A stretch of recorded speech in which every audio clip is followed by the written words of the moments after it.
Hello and welcome to a new episode of the MinnMax Show, a place about games, friends, and getting better. Joined by Jeff Marchiafava. It's me. Joined by Kyle Hilliard. Heyo, keeping my face on. That's right. Joined by Kelsey Lewin. Still undecided on face status. Don't know if I'm going to keep it or not. Okay. Might swap it out. This is how we improve our retention stats on YouTube, is tune into the rest of the show to see if we keep our faces on or if we rip off our own flesh at some point through this episode. And it's a very fun episode. We have a lot to cover. First of all, Summer Game Fest coming up damn quick. Kelsey Lewin's going to be flying out to LA for a couple days to go to that big event, preview some games, all that fun stuff with Janet, and her lovely husband Isaiah is going to be joining as well. And so look forward to that. But we're going to be talking about our predictions for Summer Game Fest, because we are approaching very quickly the big season, the reason for the season. And then later on in the show, we're going to be talking about Subnautica 2 out in early access and destroying every sales chart imaginable. It's just dragging every other game to the depths of the ocean based on how well this game is selling. So we're going to be talking about that. Alabaster Dawn, which is the next game from the creators of Crosscode, if you remember that indie hit from a while ago. And then Jeff, of course, wants to talk about a game called Gambonanza. And you might say, gotta do it. Maybe this is like a chess roguelike. Maybe it's something else entirely. Maybe Jeff will surprise us and it's a genre that you never could see coming. But we'll get to it later in the show. And then back half of the show, of course, we have wonderful questions submitted by the Patreon supporters over there. If you support us at any tier, even that $2 tier, you can submit a question and help make the show better each and every week. So look forward to that. There's a lot going on in this whole wide world. Next week of the MinnMax Show, there's a lot of games that we will have our hands on and we can share some actual reviewy thoughts. For example, 007 First Light. We don't have code yet.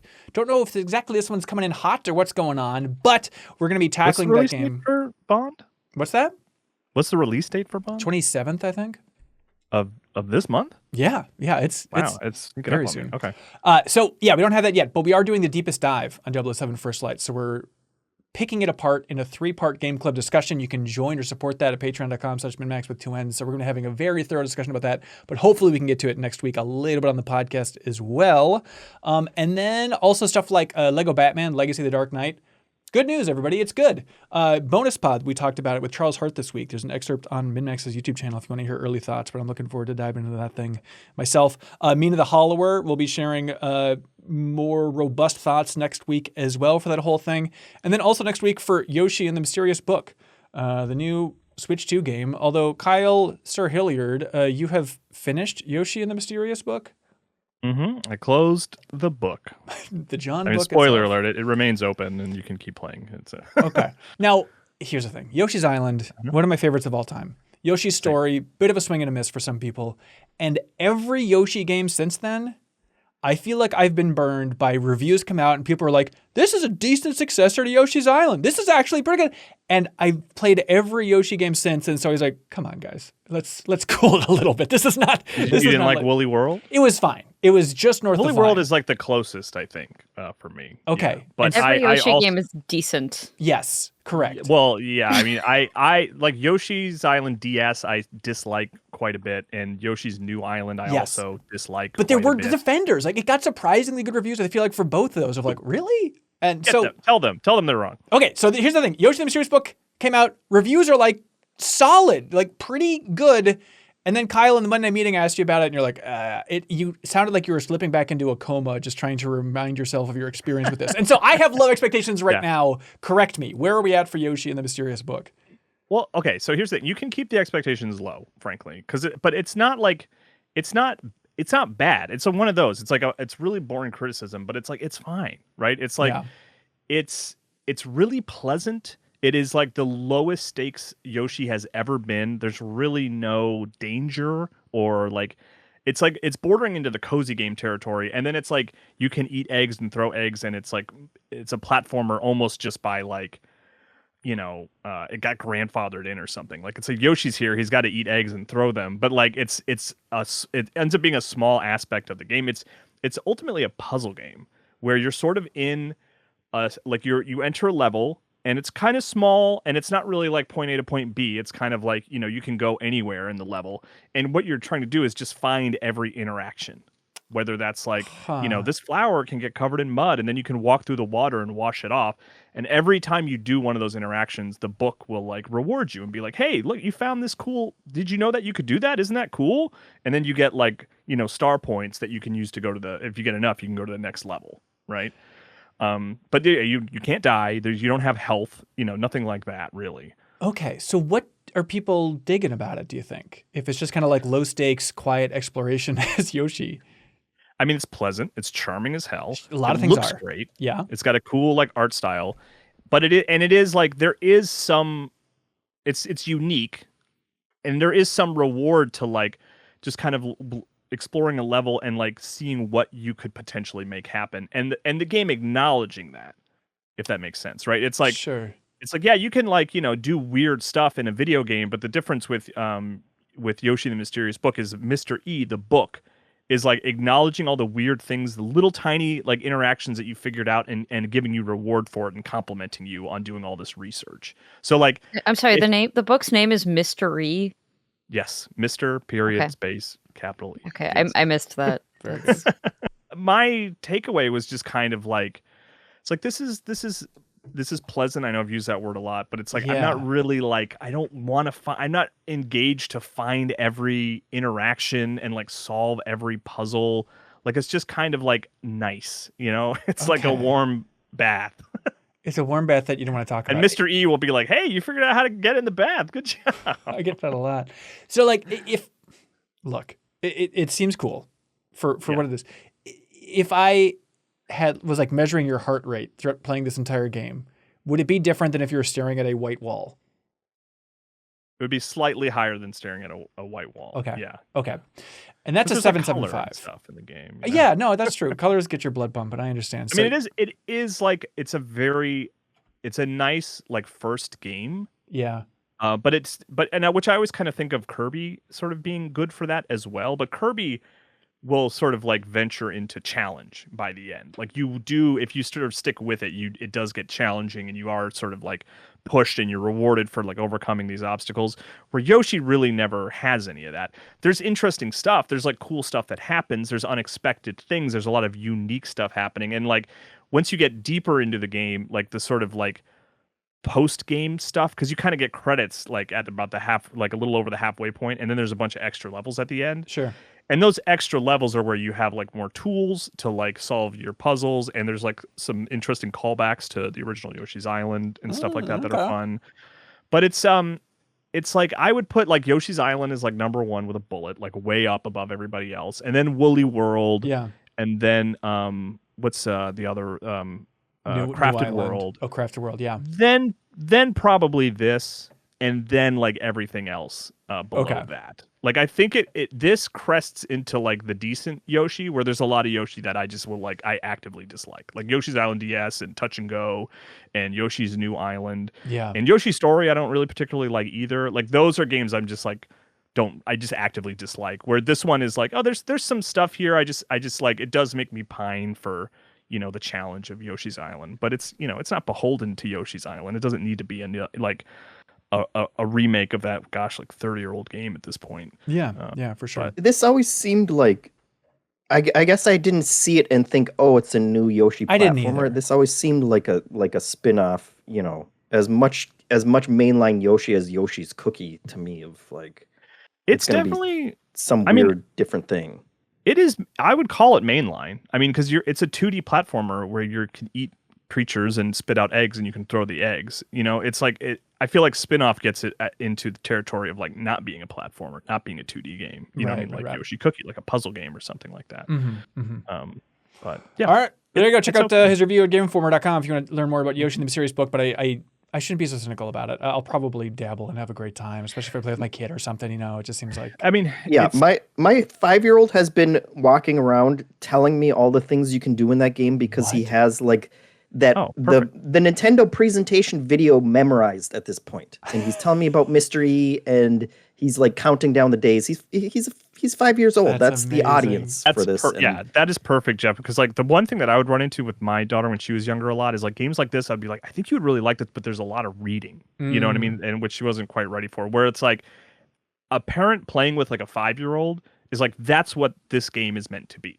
And I think it will succeed there because your son will play it, and like every little thing that they figure out, like large or small, is like acknowledged and rewarded. Which is cool. But like for me, the cynical adult who just wants a challenging Yoshi game, like it's not doing anything for me. Right. Yeah. There we go, folks. We are going to be diving into Summer Game Fest predictions. Before that, here's a thing you can do. If you're watching on YouTube, thank you for being here. You can win a code for Plants vs. Zombies Replanted, the remake of the original Plants vs. Zombies. All you got to do is subscribe to the MinnMax Show on your favorite podcast app. But specifically, if you subscribe to the MinnMax Show on Apple Podcasts and submit a review before this coming Monday, May 25th, submit a review and include a social media handle, and you're in the running to win a game code. We have 5 codes to give away for a system of your choice. You can play in any system you want.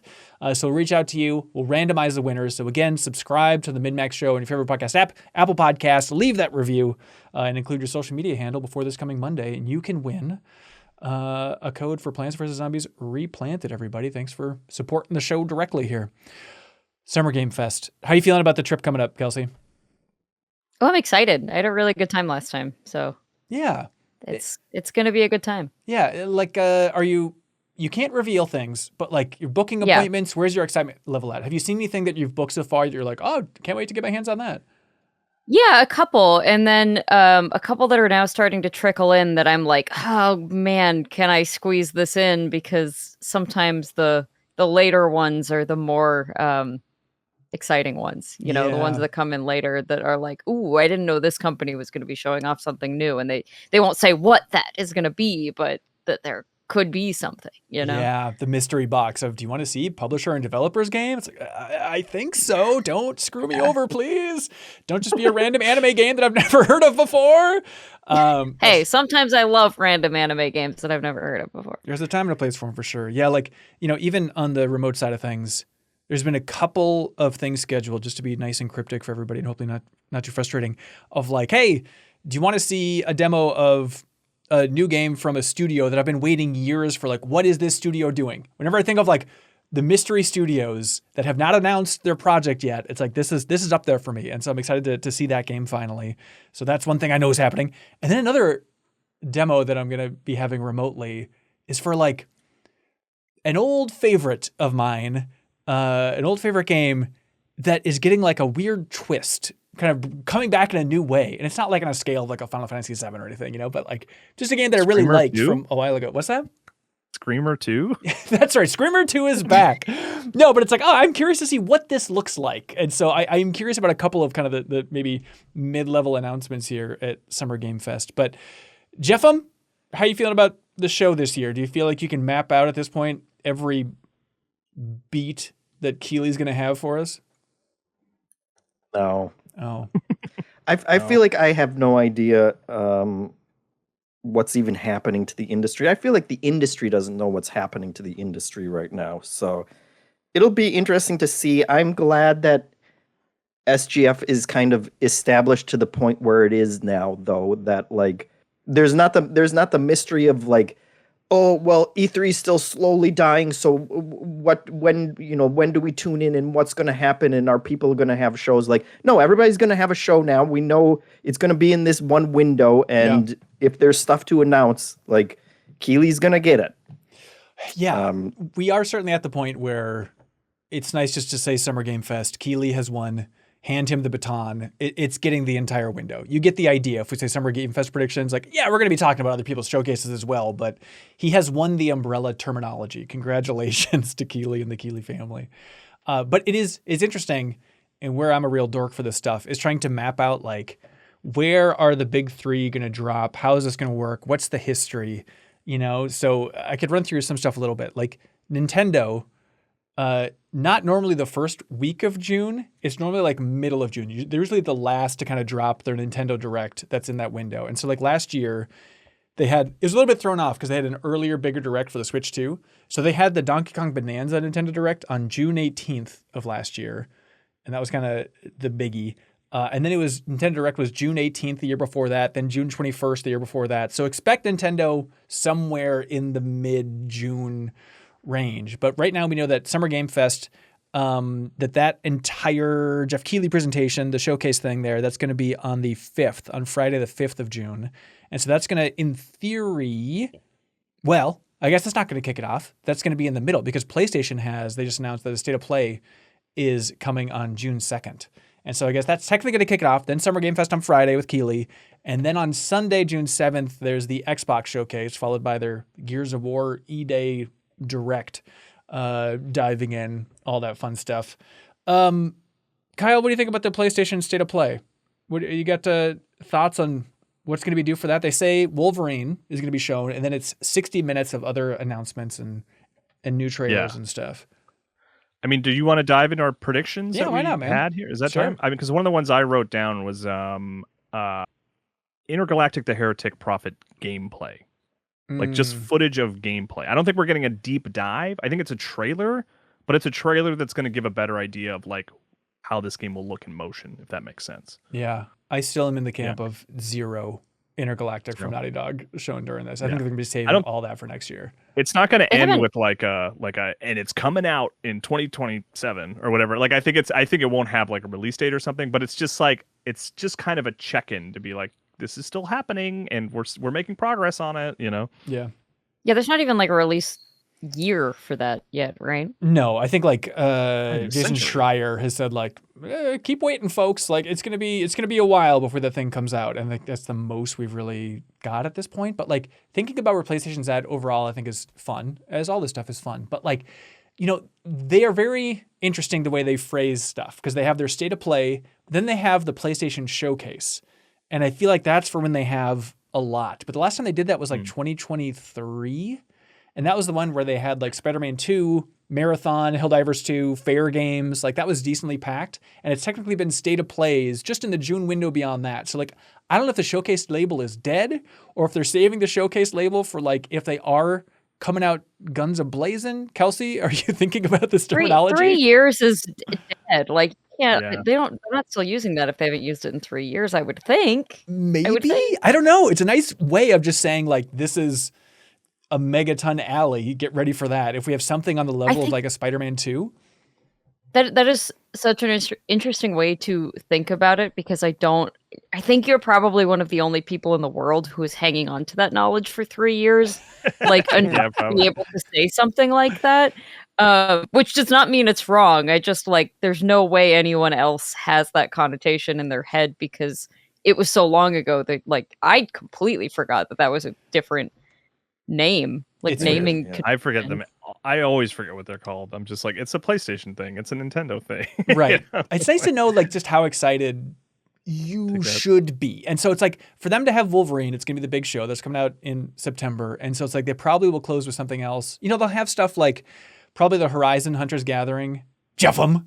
They'll have like that release date probably. Fight. What if they show it and you guys flip and Jeffrem's like, you know what? I'm really freaking excited. Wouldn't that be awesome? Just give it a chance, Hanson. Why are you hating it so much? Why would I play it? Multiplayer is dumb. I like myself more than other people. So they'll have that release date probably because they've been running kind of like closed alpha tests and stuff like that. And so that's a big mystery. And then the question is like, what do they close the show with? I'm sure it's gonna be a lot of third party cool things in the middle sprinkled throughout. There's plenty of little odds and ends, but it's like, I think got Fair Games update, Fair Games to close the show if they're feeling desperate. But other than that, it's like... They might announce its cancellation. I don't think they would announce it there.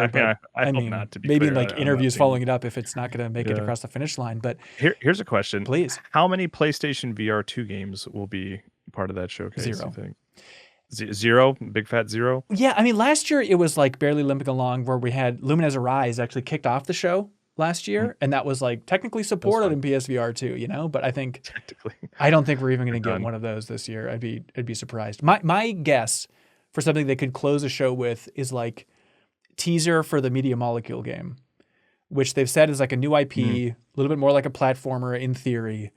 And so that feels like the right scale. Like the other big juggernaut they have end with a Media Molecule game though. As much as I love Media Molecule, is that gonna light anyone on fire, you know? I mean, unless it's like I wanted to. I like Media Molecule, you know, but I don't know, man. For like first party studios, I think that's what they got. Sony Bend is still reset, you know, all these other studios are reset or shut down in case of Bluepoint, for Christ's sake. But then also the big outlier is Sony Santa Monica's new Cory Barlog game, which it's been leaked what it is. I don't want to reveal it because I think it's kind of fun to learn on your own. But it's something that's connected tangentially a bit to God of War. And so they could do that, but they just, in the last presentation, they had all those God of War announcements. So I think they'd want to space that out a little bit. So I think like Media Molecule platformer feels like the right level of here's something technically new. I was more in the intergalactic camp. Yeah. I think the lights are gonna go out. They're gonna start playing Intergalactic by Beastie Boys. Cool. And then she's gonna be listening to it like on a beat, on like a boombox that you're like, why do they still have a boombox and why are they still listening? It's gonna be like the Star Trek. Beastie Boys again. J.J. Abrams Star Trek. They're gonna be like, why are you still listening to this? That's 200 years from now. Right? How many times has that joke been made in a space-themed thing? Beastie Boys are like they're pretty. They don't license their music out a lot. So like I mean, they didn't use Intergalactic in Star Trek the one time that they had that Beastie Boys song in there. So it might actually be less than you'd think. Yeah, they were just in the Mario movie not that long ago. I feel like they're getting out and around there. The other question I feel like for PlayStation is if they can get the Final Fantasy VII Remake Part 3. Keeley, I'm sure, is clawing. He's banging at the door every day to see if he can get that, because he did get like a gameplay trailer for Rebirth. But I feel like that's going to be a bigger thing probably on its own. Maybe like a September state of play for Final Fantasy or something like that. Like Rebirth was announced at its own presentation. I feel like it's at that level. And they might want to wait for 2027 and have everything just be in the 30th anniversary of Final Fantasy VII. Like, bam, here's the reveal, and it's out this year. And it's going to be called? We can't go through... we had in the prediction episode of the podcast earlier this year, we ran through every possible variant. I can't remember what you did. Okay. Yeah, it was something really good, whatever I landed on. I forget exactly when what it did was. Final Fantasy 16 come out? When was that? Was that 2022? Like, are we due for a 17? That seems we're not there yet. Yeah, but we are due for JRPGs in general. It has been a freaking desert of like big budget JRPGs. Clair Obscur obviously last year, but like they're in terms of like companies you think of putting out big, not HD 2D like actual giant JRPGs. I mean, that's my big prediction if we're getting into that stuff. Is what was that? The Mana game? When did that one come out? I know it's not turn based, but that's like mid budget. Like that's I still don't think that's but that was, I think that even that was like 2 years ago, right? 2024 Visions of Mana. I feel like that didn't really get a lot of attention, but it felt like I liked it. Yeah, I no one said it was bad. It just was like not like the return to that genre or that franchise, I guess, that maybe Xbox certainly hoped it would be. I think, yeah. We haven't had a new Tales of game. I think that's it. Years at this point. I mean, what, six years? No, Arise was 2021. I want to say. Okay, 5 years. 5 years. We're coming up on the 10th anniversary of Persona 5. There is like the Persona 4 remake that's floating out there. They could show that. But that's what they keep doing. They keep just doing remakes. And we got Metaphor, which was fantastic, and re-fantastic even. Mm-hmm. Are they doing Shin Megami? I mean, that's kind of that was like a Nintendo franchise, right? The big ones that would really hit, I feel like, are a Final Fantasy, a Persona that is named Persona, not a Shin Megami Tensei, not a, I feel like Metaphor kind of fit the bill with that just because it was at least kind of scaled and for the same audience as a Persona game, if that makes sense. Yeah. But yeah, Final Fantasy, Tales, Persona, that's good. Something along those lines. I mean, we just haven't had like a big normal JRPG, for lack of a better term, in quite a while at this point. Yishin of the chat is screaming, the Backstage Pass chat, saying, hello, Kingdom Hearts 4, which is the quiet juggernaut. It feels like... I'm good. I'll take one of the other ones. No, this is as normal as it gets. Sorry, Kelsey. This is your genre, baby. You're strapped to it. I think I actually am excited for Kingdom Hearts 4 because they've been coming out and saying it's kind of... it's going to be a reset point for Kingdom Hearts, sort of, and right? They've in the real world, right? And all like that it's stuff. kind of like it's not starting over. You're still Sora, But like as someone who played a lot of Kingdom Hearts 1, really liked Kingdom Hearts 2, and it's whenever I try to play Kingdom Hearts 3, I'm like 2 areas in.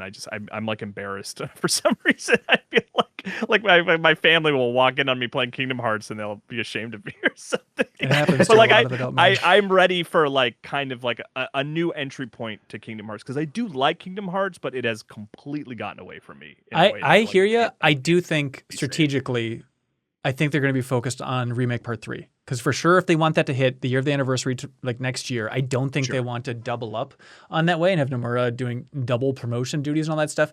Dragon Quest 12 is the other big question mark, the dark, gritty successor to Dragon Quest 11. You know, now that they've got seemingly every possible remake out of the way, I'm sure they'll remake 4 and 5 and 6 at some point soon, right? But conceivably, that could be it. Is maybe they would have a new teaser trailer that shows something from Dragon Quest 12 instead of just a weirdo logo, but I think that's more likely than Kingdom Hearts 4. But Kelsey, to your point, what's your pick? I want to know Kelsey's pick. Like you could pick any of those. Like what do you Persona, Dragon Quest, Final Fantasy, like if you're in charge, which one do you take? Which one do you push forward? I think the safest pick is the Tales game for me personally. That's okay. But I mean, Persona games are. I don't know. I think it's probably either a Tales game or a Persona game, and I'd be equally thrilled to hear either of those. There have been some Tales games that have been minor misses for me, but like I always enjoy the combat in those games, and so I think bare minimum I would just like have a nice time getting through it. Yeah, I think so. By the way, Kelsey, my final prediction for the remake name Part 3 is Reckoning. Final Fantasy VII Remake Reckoning. Or sorry, just Reckoning then I guess would be the name of it, right? Because they got to have some climactic thing. I think it's going to be that angle overall. Right. Nintendo stuff, Kyle? Do you have any Nintendo predictions? They're going to be saving a lot of the stuff for their show. You know, of course, Keighley, again, he would claw like a rat in a cage at the chance of just smelling Duskbloods. But that feels like something that they're going to want to save for Nintendo's Nintendo Direct, I would think. Yeah. And I mean, there's the rumored Ocarina of Time remake. Of course. Oh, yeah, of course. So that's probably there. Probably be the time to see that. And that's all we're going to get from Zelda for a long time, if that is a thing, But yeah, I mean, probably just anchored by an Ocarina of Time remake reveal, I would think. I don't know. I don't really have a lot of other big Nintendo announcements, or sort of predictions, rather. Yeah.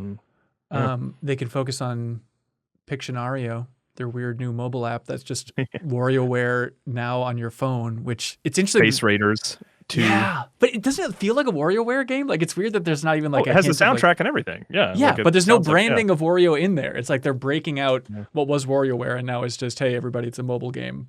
Please enjoy. But it does look fun. I'm kind of looking forward to it. Do you think there's a new 3D Mario? Do you think it's time? No. No. If I don't either. No, if they've got Ocarina of Time, I think they're freaking set. And Bonanza was not that long ago, so Yep. And that felt like the stand-in to 3D Mario to me. Whether or not it was successful in that is up for debate, but like I think that was what they wanted for it. Yeah. Plus, you talk about how we're due for a big new JRPG promotion. Got to remember Fire Emblem coming out presumably this year. Oh, we are getting Fire Emblem. That's true. That's so a good I point. think Nintendo will be pushing Fortune's Weave in a big way. This seems like the right time to lean into that. And that and Ocarina, I feel like that they're set for the entire showcase. That's going to lock it down. Xbox, presumably Gears of War is going to be the big one. Halo remake. The Halo remake. I feel like they've shown a fair bit of that already, but that does seem my prediction is that the new CEO of Microsoft's going to come out. Yeah. And they're going to say, hey, we're going back to basics. We know gamers want games. And as like a mea culpa, they're going to say, here's the Halo remake. We're giving it to everybody for free. And then we're going to do this. We're going to do this open world, different Halo, a real Halo game. But this one, we know you're not going to pay for it for the bajillionth time. We know how lame this is and that we've screwed up so bad in the past. Mm-hmm. Just here, please have this. This is my gamer cred to you. But Jeff, then they're going to make. Will it be for the fans? No, then they're going to make Phil Spencer do the walk of shame like Cersei Lannister through the entire auditorium, and they're going to put all the blame on him. What will his T-shirt say under his blazer? What will he be? He's going to be naked, and they're going to throw feces. Have you not seen Game of Thrones? Yeah, it's going to be feces and nudity, Kyle. Don't you understand this? And he'll have a tattoo. That'd be a hell of a show. That would get my attention. That's good. I can see that. I feel like if they want some feel good, like, hey, gamers, we're cool now, which is going to be, I think, their entire plan for the messaging. It's, I think, showing something from StarCraft under the Blizzard umbrella. I think showing like that new StarCraft shooter that Dan Hay, the producer of Far Cry, was working on over there. I feel like that's a nice kind of nod for like, you say we don't listen to gamers? What's more gamery than StarCraft, everybody? And it's back thanks to your gal, and Asha free Sharma. To play. And it's also free to everybody. Don't you have phones? It has NFTs in it now. Hoo doggy. So those are tougher to predict. I think it's easier to predict, strangely enough, like Keeley and every muscle he's going to move and every smirk he's gonna have, just because if you look back at like the last every time he says, "Now I've played this game already," and let me tell you, I don't just mind so you know, I as knew about this already. I knew about it. I don't take it as I think it's like I don't know why that doesn't bug me. It's like it shows like I guess what state the game is in some way. I genuinely don't think it's him wanting to seem cool. I think it's just him trying to be like, I think for the sake of the show, I need to connect it somehow to some tangible experience and make it more real than just announcing on stage. But look, who am I to defend Jeff Keighley in a big way? But you look back at like, the last 5 years of Summer Game Fest and like the companies that he's clearly had a very good relationship with that don't really have like significant other homes. And it's like Capcom, if PlayStation doesn't get him, Keighley does, right? And like Sega, he's had good relationships with. Panic. There's like the odds and ends kind of scrappy games there. But for my Keighley predictions, I think like EA could be a big one here. And I think Cold Open is going to be the Iron Man game from EA Motive.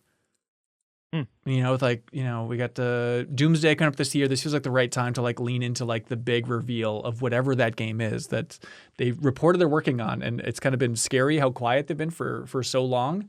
But that'll be my opening prediction for SGF. And then gameplay demo of Light No Fire from Hello Games for the closing. Now that was going to be my prediction.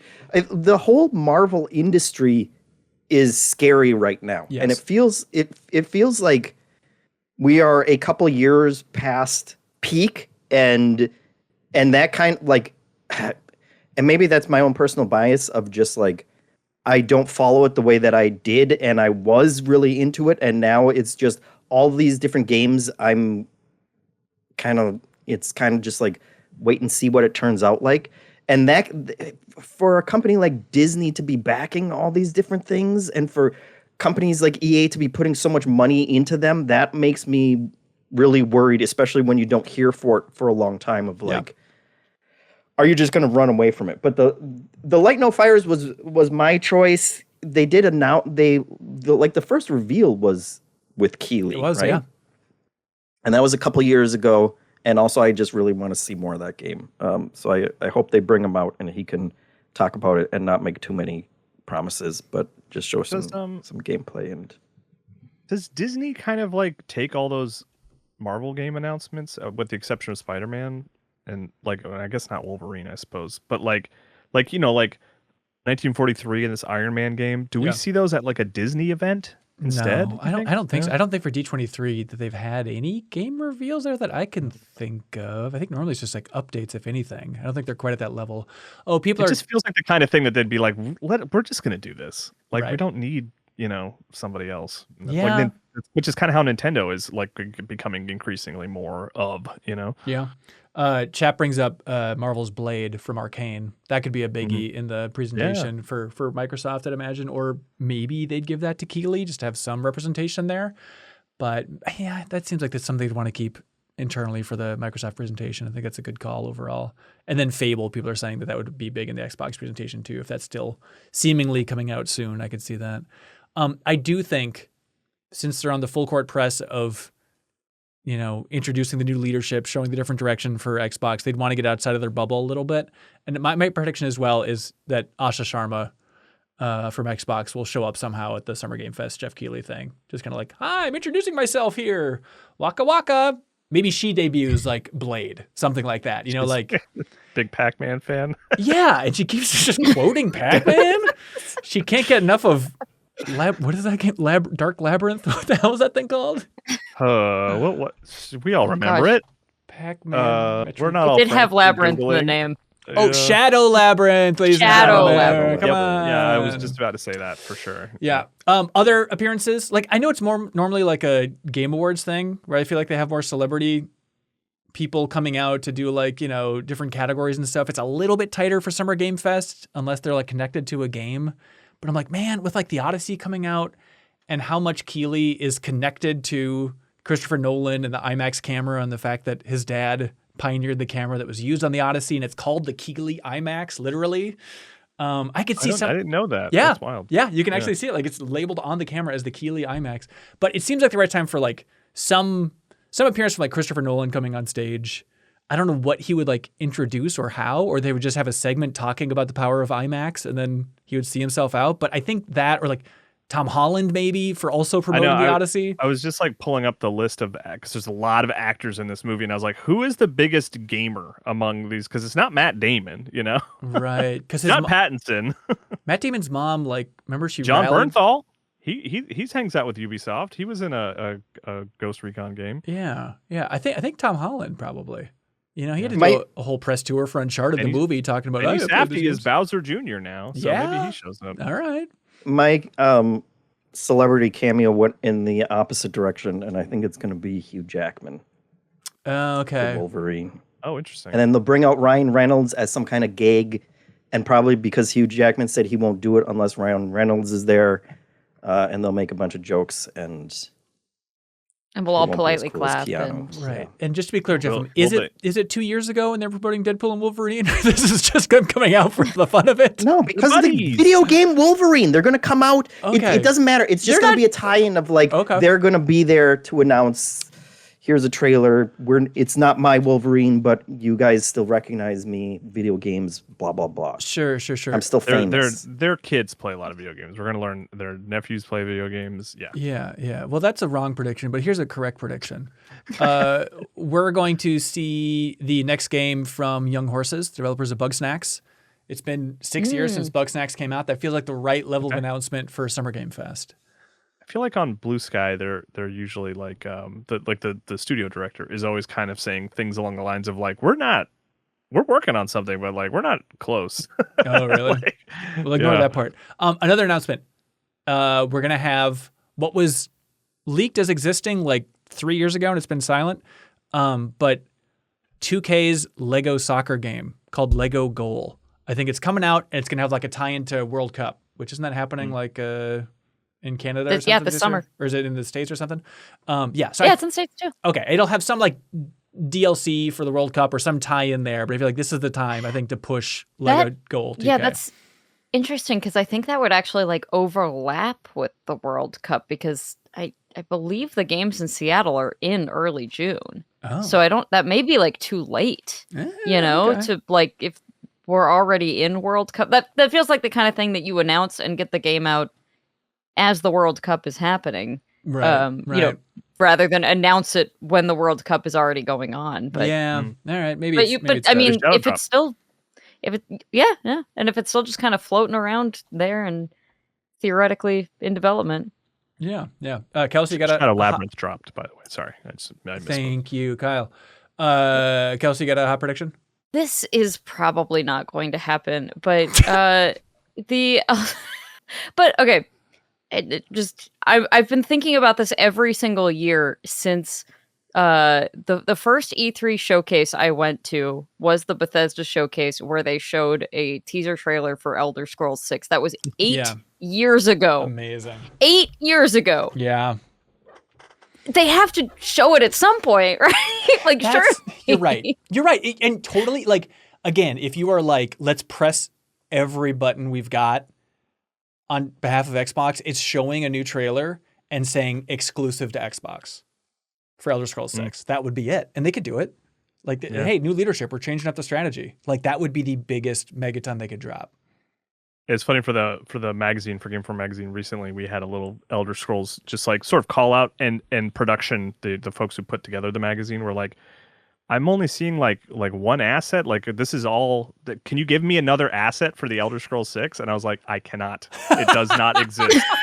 All I have are screen grabs from this teaser trailer. That's we all were we've had all for almost a decade. there when Andrew WK walked out on stage 8 years ago for some reason. I forgot about that. Let's see. Other stuff I think is let's say it's going to happen at Keeley's thing. I think Injustice 3 getting announced. I think he's been buddies with Warner Brothers. I feel like that's. But Ed Boon said that they're working on Mortal Kombat though recently, right? Yeah. Other than that. I think it's absolutely Injustice 3 there. On the Warner Brothers front, I do think Hogwarts Legacy 2 feels like the right level of Keeley announcement, right? Yeah. Ooh. I'm moving that. Take that. That's going to be moved over to PlayStation now. They'll have the Hogwarts Legacy 2 connection because I think they were promoting that first one in a big way. And so I think Keeley... That book game. What's that? Do you remember the Magic book game? It was like a book with the camera. You don't gotta tell had me. A Harry Potter one. Oh yeah, Wonderbook. on the PS3. Yes. Wonderbook. Yeah. The best. So it'll be a Wonderbook sequel. I think we all understand that. Hogwarts Legacy 2. New iToy games for PS5. That's right. Here's another bold prediction for Summer Game Fest. That rumored DLC like expansion pack for Witcher 3.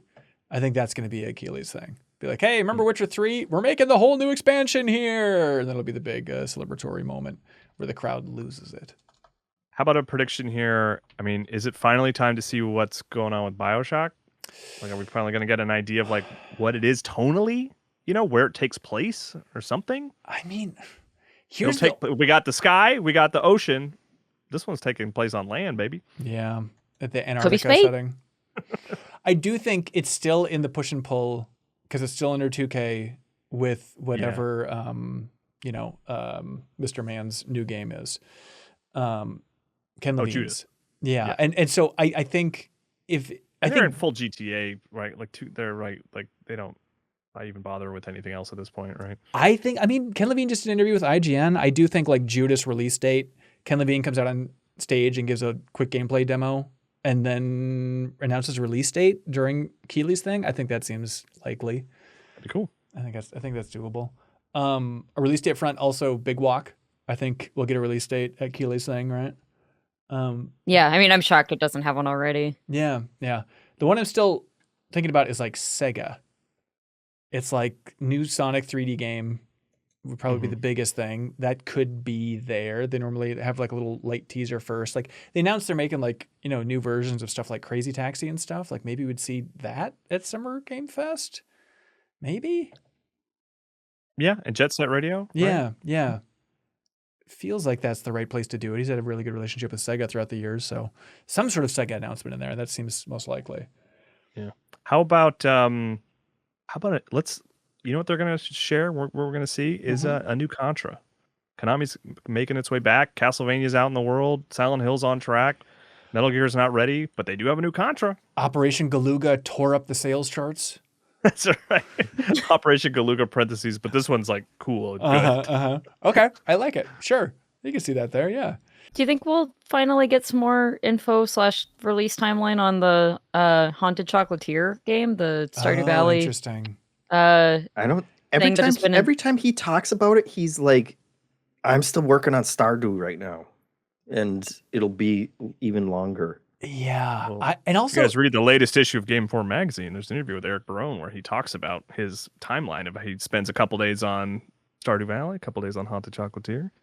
Oh, interesting. How's it going? Did he by say Ana Diaz? Did an interview with him. But he also, as a result of other people sharing elements of that article out of context, he also said, "I'm no longer doing any interviews," like yesterday. So. Oh, good. Right. I feel like he's almost like he's his own GTA 6.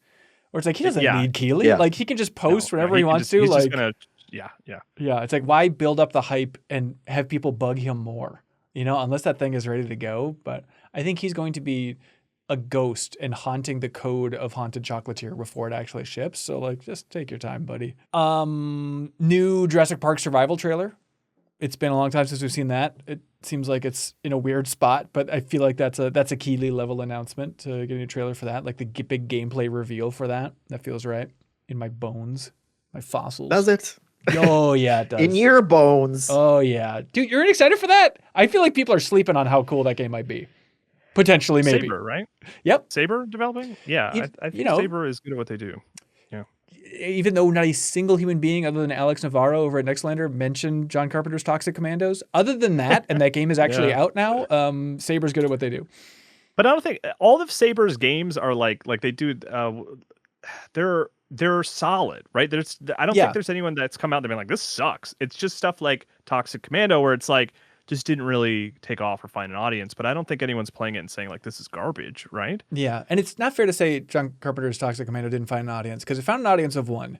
John Carpenter with his feet up on the lazy boy, enjoying the hell out of that game. His money. I always think back to World War Z and like how that really surprised me, like, and how much I liked that game when I had such low expectations for it. Yeah. And Saber has just continued to, like, they haven't broken out and had like a huge hit, but they're just doing like consistent work. I feel like. I think you're right.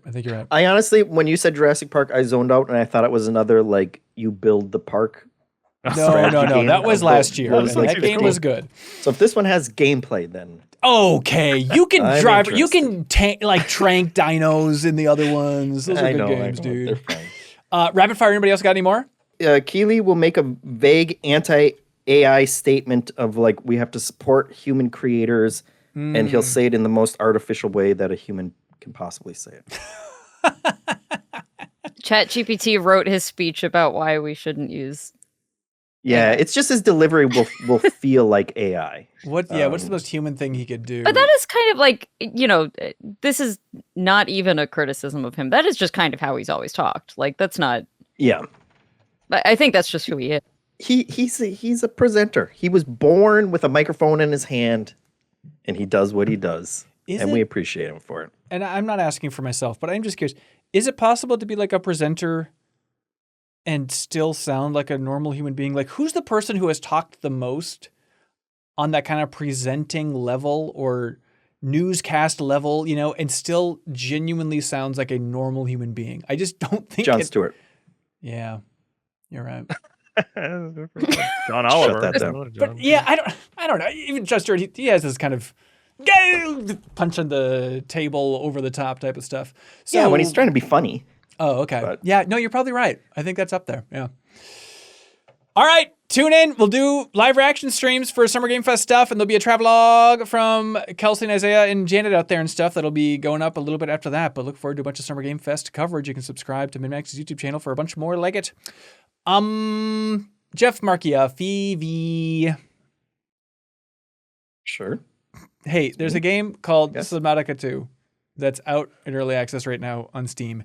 And what kills me about this game, and I want to just get it out of the way right away, is we've talked about it over the last 2 years, but it's all just been through the lens of there's this lawsuit with Krafton and Unknown Worlds and the parent company and greedy weirdos using ChatGPT in the courtroom it's all that stuff just makes me feel so terrible and guilty for the developers who quietly are just trying to make a game, and now the game is out in early access, and I think it absolutely rules, and I just want to sweep all of that lawsuit crap into the past so we can focus on what these devs actually did.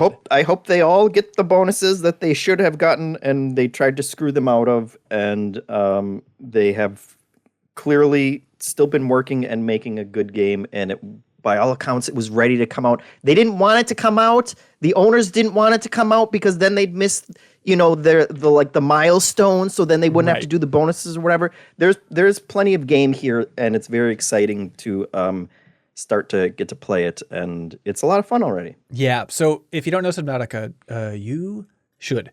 It is the underwater survival crafting game, and they had the first game, then they had the kind of standalone expansion that was more frozen Antarctica vibes and stuff, which, by the way, Kyle, at some point, I want to do a big roundup of why are so many DLCs and expansions winter themed? Why? It's like a weird default for every expansion. Just we got to differentiate it. This one's the frozen wilds. This one is below zero. It's just Grubbin's on ice. It's just Iceborne. yeah. Yes. Grubbin's Iceborne. on Yes. ice. It's always a winter theme for expansions. Anyways, I like that Grubbin's on ice. the weirdest deep It's a cut. costume quest. Oh yeah. Like DLC? Oh yeah. It's true though. Like the winter theme, it's everywhere for expansions. But now it's like, hey, this is all new Subnautica, and it's like on a whole different alien planet. This isn't just an Earth ocean. We're on a completely new planet, completely new creatures, and there's a lot of quality of life improvements that we can run through. But the biggie for this thing is co-op. That this entire thing is co-op this time around, which I haven't dabbled with the co-op yet, but it's such a good choice. It'd be so fun to like build your underwater base with buddies. And you can start like your single player world and then turn that into a multiplayer server and stuff if you want to have people jump in, which is very nice. Doesn't need to be like a standalone thing. But Jeff, I'm curious, early reactions to Subnautica 2 so far. Yeah, it's the same with the first game, but it's like the cozy game where you're always almost dying and there's scary stuff in the water all the time. Yes. Like, I don't like water games. I don't like it's that damn eel from Mario 64 like completely broke my brain. Having things swimming under you and around you when they're like predatory really freaks me out. And this one, it's like your hunger's going down, your water's going down. When you first start the game, you're like eating alien fish, but they're making you sick because you can't digest them. Hell and yeah. you're just like slowly dying. I got to a point where it was and every time you go down to get resources, it's like it is the constant, well, I have 10 oxygen left. Like I should start going back up, but can I get this one last thing before I start going up? And then you're choking on the way back up. It like I went a long time, and last night while I was playing, I was slowly starving to death. And then it was like, okay, I'm just going to sit in my little life pod and wait to die because I'm going to drop all the stuff when I die. And so I'll just die right in the life pod. And then when you come back, I have enjoyed what little, like narrative building, lore building that they have, because they have like, you're basically playing as a 3D printed human. Right. And they have like your psyche, like basically they have cured death, and your psyche just gets put in a new body every time you die. So they kind of explain right away of like, you're going to die. Don't worry about it. It's not that bad. Like you're not actually going to lose that much stuff, but but like when I'm not on the verge of dying the entire time, it's like, this is a cozy game of just like kind of floating around in the ocean and like picking up, you're basically just snorkeling the entire time and picking up, like weird crustaceans and stuff to craft endless amounts of things out of. Yeah. And that's very satisfying. Yeah, I'm totally with you. And early on, the game like really shows off like, oh yeah, I mean, Subnautica 1 was 2018 when it launched. Like it's been almost a decade, and like the production values for this thing, it's like, whoa, even just little flourishes, like, when you get like certain tools and stuff, your character like flips them in their hand. And I'm like, oh, it's the animation budget for this one's crazy. And then, I'm playing on like, 4K monitor, and it looks so damn beautiful. Just the water refracting, and it is just so soothing and delightful to be there. You're right, Jeff. Even though in any other game where you have an underwater section, it's the most miserable part. And if you're running out of oxygen, it's absolutely miserable. But when that's the entire game, it becomes so fun. And like the thing that I'm loving this game so far.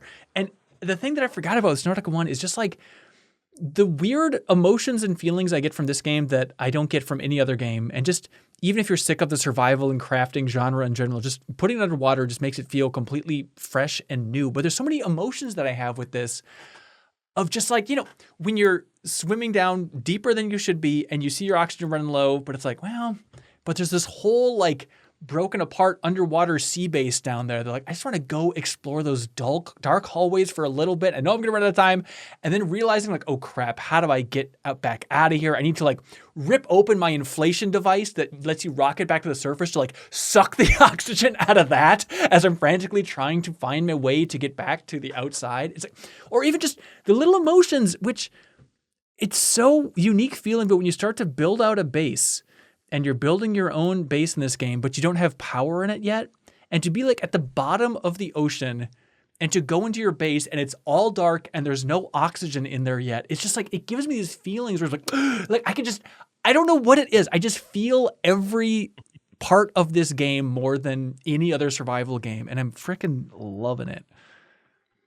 Yeah, and every tool that you build feels so good when you finally, it's like, I finally have the stuff that I need for the multi-tool, and now I can like harvest so many more things, or like I finally got the upgrade so I can eat the alien fish. Yes. And now I don't have to worry about food because there's food everywhere, and all that kind of stuff is really sad. Like, survival games can feel super tedious when it's like, I have to get 10 sticks and 10 rocks, and now I can make an axe or whatever. Mm-hmm. And here, there's something about it. You know, maybe it's just like navigating complete 3D space all the time because everything's underwater, so you're not just like on one plane. And part of it's the exploration, part of it is just that loop of like going back down and getting back up.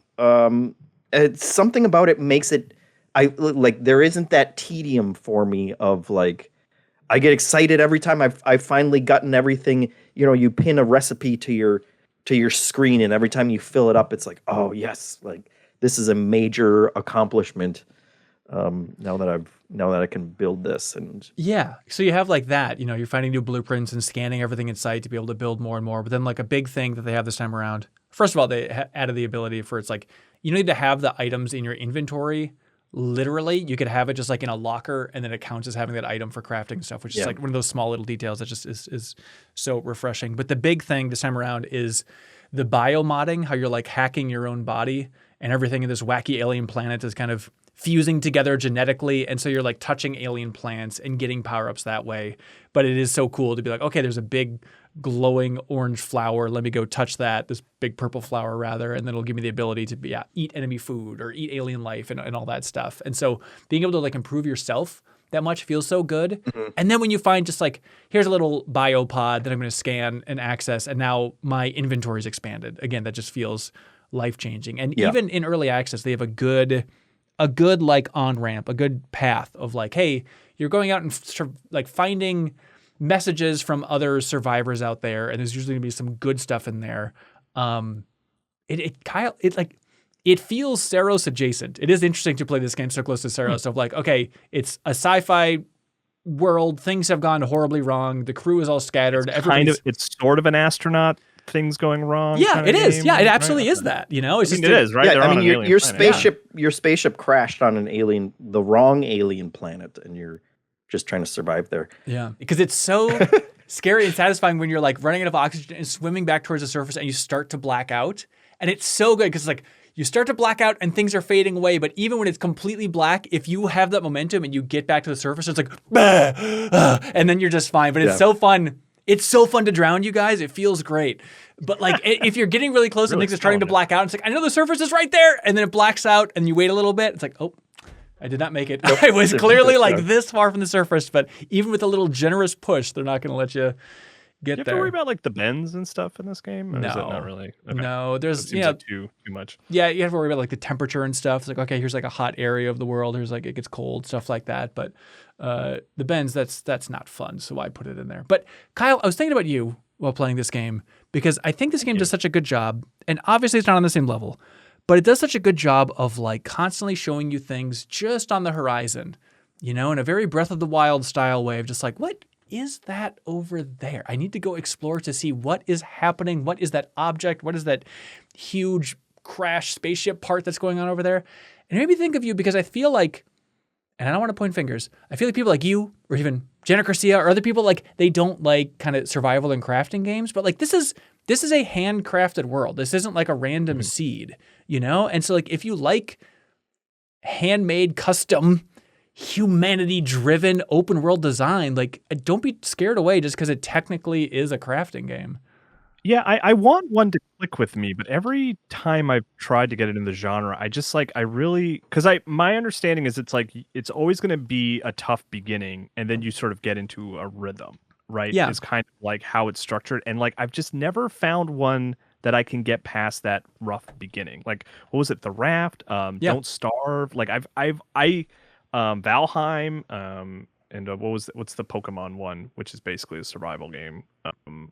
Pokopia? Pokemon Go. No. The one that was they're in a lawsuit with Pokemon. I can't think of the name. Pal World? Pal World? Pal World made such an impact on me. I've just never, I've never been able to hook into one. But you're selling this to me as like maybe this is the one I like. Give it a couple hours. Yeah, I think so. It's the beginning is not that hard, and there's not. If you die, you're not starting over like in a Don't Starve or something like that. Don't Starve that one was. We tried to play it as a family, and that we really struggled with that one because it's like you're just at zero again if you die. Yeah, that's like pure roguelike. But this is like you might lose some stuff. You can still go back and get it. There's plenty of resources for the early stuff. It has been really well balanced in that way. It's still still early access. Like my game kept crashing a bunch. Like last night, it crashed like 4 times. I don't know what I was doing. That apparently it was pushing it at its limits. But other than that, I think it looks great. And yeah, you will hit a limit. But like I feel like people go really fast and play this game for so long that they're kind of hitting the boundaries now of the early access builds and stuff. But like for the pace that I go in survival games, I feel like there's more than enough here to have me chew on for like 80 hours if I wanted to, realistically. I've been playing on the Steam Deck on my TV, so it doesn't look great. Yeah. But I've after like tweaking some of the settings and using TSR or whatever it is to increase the frame rate or whatever, it looks surprisingly good for a first-person game running off of a Steam Deck. At a lower resolution. I don't think you can change some games when you play them on the Steam Deck. Even if you dock them on your television, they won't go above the resolution of the Steam Deck. Right. And this is one of them. So I should just play it on my computer at some point and see how pretty it can look. But even then, it still looked nice, and I was enjoying what I was playing. So. Yeah. Also, the music I think is so good. It's the same composer as the first game, but then also he did like all of Subset Games' stuff. So like FTL and Into the Breach. Like if you enjoyed those soundtracks, I think it's got Subnautica just has an awesome soundtrack overall. Apparently, Jeff, I haven't run into this problem yet, but apparently the community is quite torn because you're not able to kill the big creatures in this game. You can still kill small fish and eat them, but like there are big things under the water. And this time around, it's like, hey, you just kind of like should avoid them. It's not about just murdering everything. Yeah, I'm not going anywhere near the big creatures, so I never would have found that out myself. I guess fans are upset. I can't kill them regardless. Right. It is. I think it is more fun to run away and hide from these things. I love just like even having like the big crab walker guys like rub up against my base and kind of the whole thing shakes, But the idea of hunting down these giant shark things and stuff and beyond, I guess the community is quite pissy that they can't kill the big things, but we'll see how that evolves and if the developers will budge even more. But I kind of like the idea of just being a pacifist in this wild ocean. But yeah, super happy for that team that seems to be being received well and selling well. And like after all that legal drama, just to finally get the game out the door and have millions and millions of people be like, yep, welcome to our open arms, developers. Here we go. Good game. I feel really happy for them. So yeah, Subnautica 2. It's one of those where it's like this could be all I play all year. I would be good. Like this is just there's a lot here. It's a satisfying world to be in. So I'm looking forward to keep playing. I want to jump into multiplayer as well. Kelsey Lewin. Yes. Kelsey, Under the Sea. Did you play Crosscode back in 2018 by chance?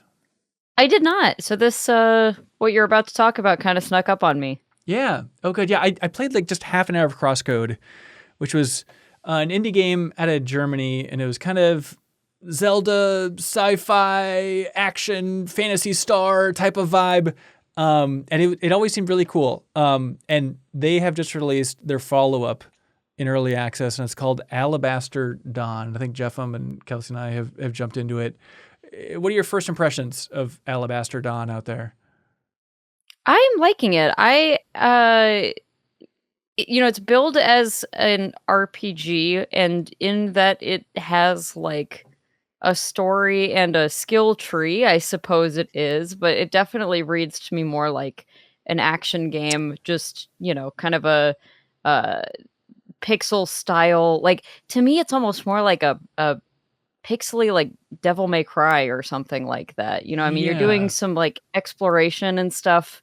But I am really enjoying the combat so far. It's like just the right amount of, you can do some kind of fun moves and chain together some cool things. You've got a skill tree that just lets you unlock, like, do you want to be buffing up your what is it, like a crossbow kind of thing? You can kind of tailor things to your style. So for me, I'm like, hey, aiming stuff when I'm in the middle of battle, sometimes that's kind of hard. So I'm going to go the direction of, like, I can just quickly fire off a couple of things, and, as long as the enemy is like roughly in front of me, we're good. And I don't have to necessarily aim, but can still be using it along with all of my like sword attacks and stuff. So yeah, I mean, it's very pretty pixel art, and it's a fun little action thing. And the story seems fairly generic so far, but that's fine. Hey, we'll take our lumps with it. In contrast to Subnautica 2, this one very much feels like early access. Yeah.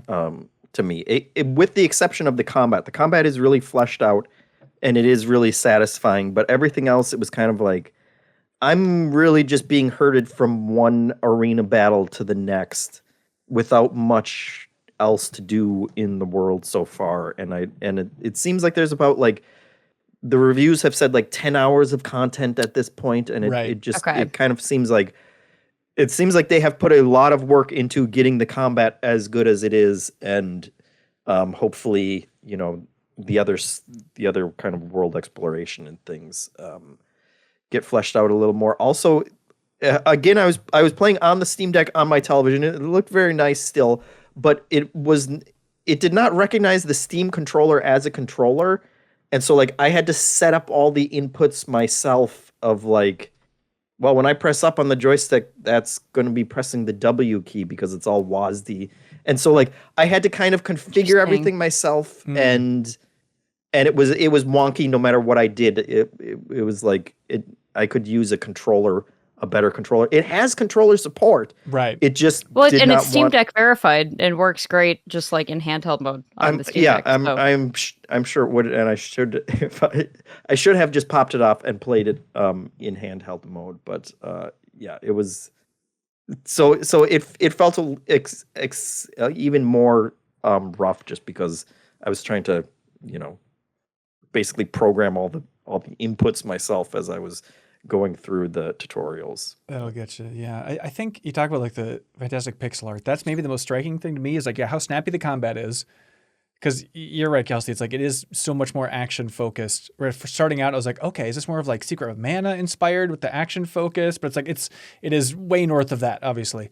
Yeah. But the pixel art, it's really weird because going back and looking at Crosscode compared to this, I would love to see just a breakdown of how they made the art in this game, because I think it's a 3D game where everything is just overlaid with pixels. Like the amount of animation and stuff here and the scaling and stuff on the world, it looks like it's not just a pixel art game. Maybe I'm wrong, but it's one of those pixel art games where like, this shouldn't be possible for like pixel art to look this good and this fluid.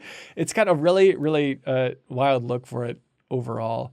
And I like that like early on for one of the early puzzles, a character will pop up and just be like, hey, you stuck on this puzzle right now? Tell me if you're stuck on this puzzle.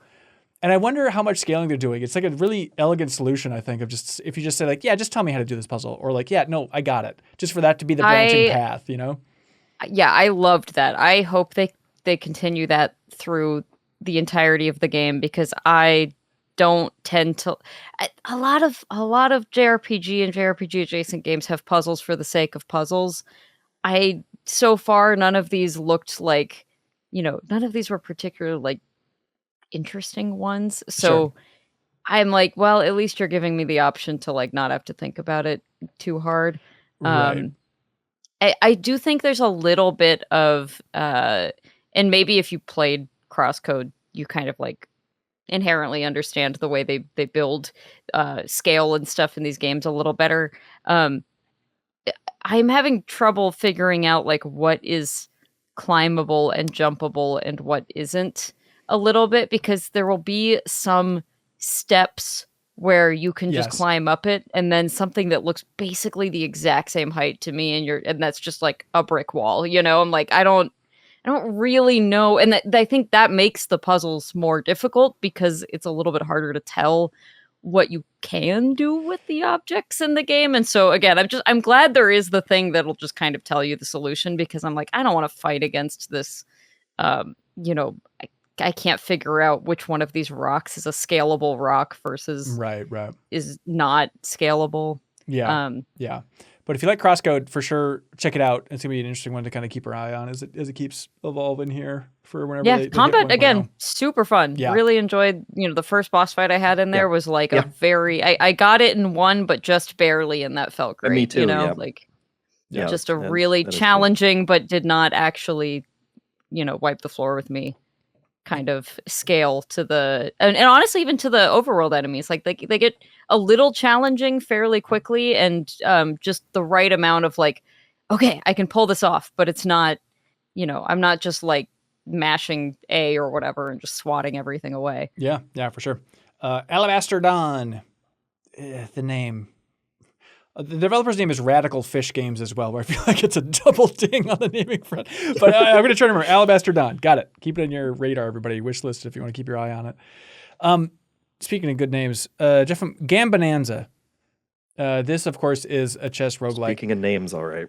Yeah, it's like, hey, we got Balatro. What can we do that's in that vein? And so we've talked about so many games that are clearly inspired by Balatro. I jumped into this one, Jeff, and I was like, this does feel like a notch above. Like the presentation is really solid and well done for this thing. Yeah, I'm glad that's one of the things that indie games learn from Balatro, of like, you can just juice up everything and make things look really good, and that has an impact on what you're doing.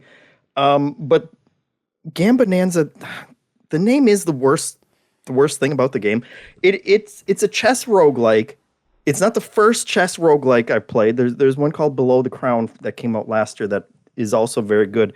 But this one is like, I don't know what your experience with it was, Hanson, but it feels almost like a puzzle game. Yeah. More than like a chess game. Yep. Because you play these very small skirmishes where they'll put you on a board, you have a couple pieces, the enemy will have a couple pieces, and it's just like varied layouts of what the starting position is for the enemy pieces, and then you have to take them all. But what makes it interesting is that any pieces that you lose carries over onto the, you're going through like 25 different matches or whatever. And so if you lose a piece, like that piece is gone, and you kind of have to make it up by drafting more pieces in between matches and spending the money to get more and stuff like that. Coming up with other ways.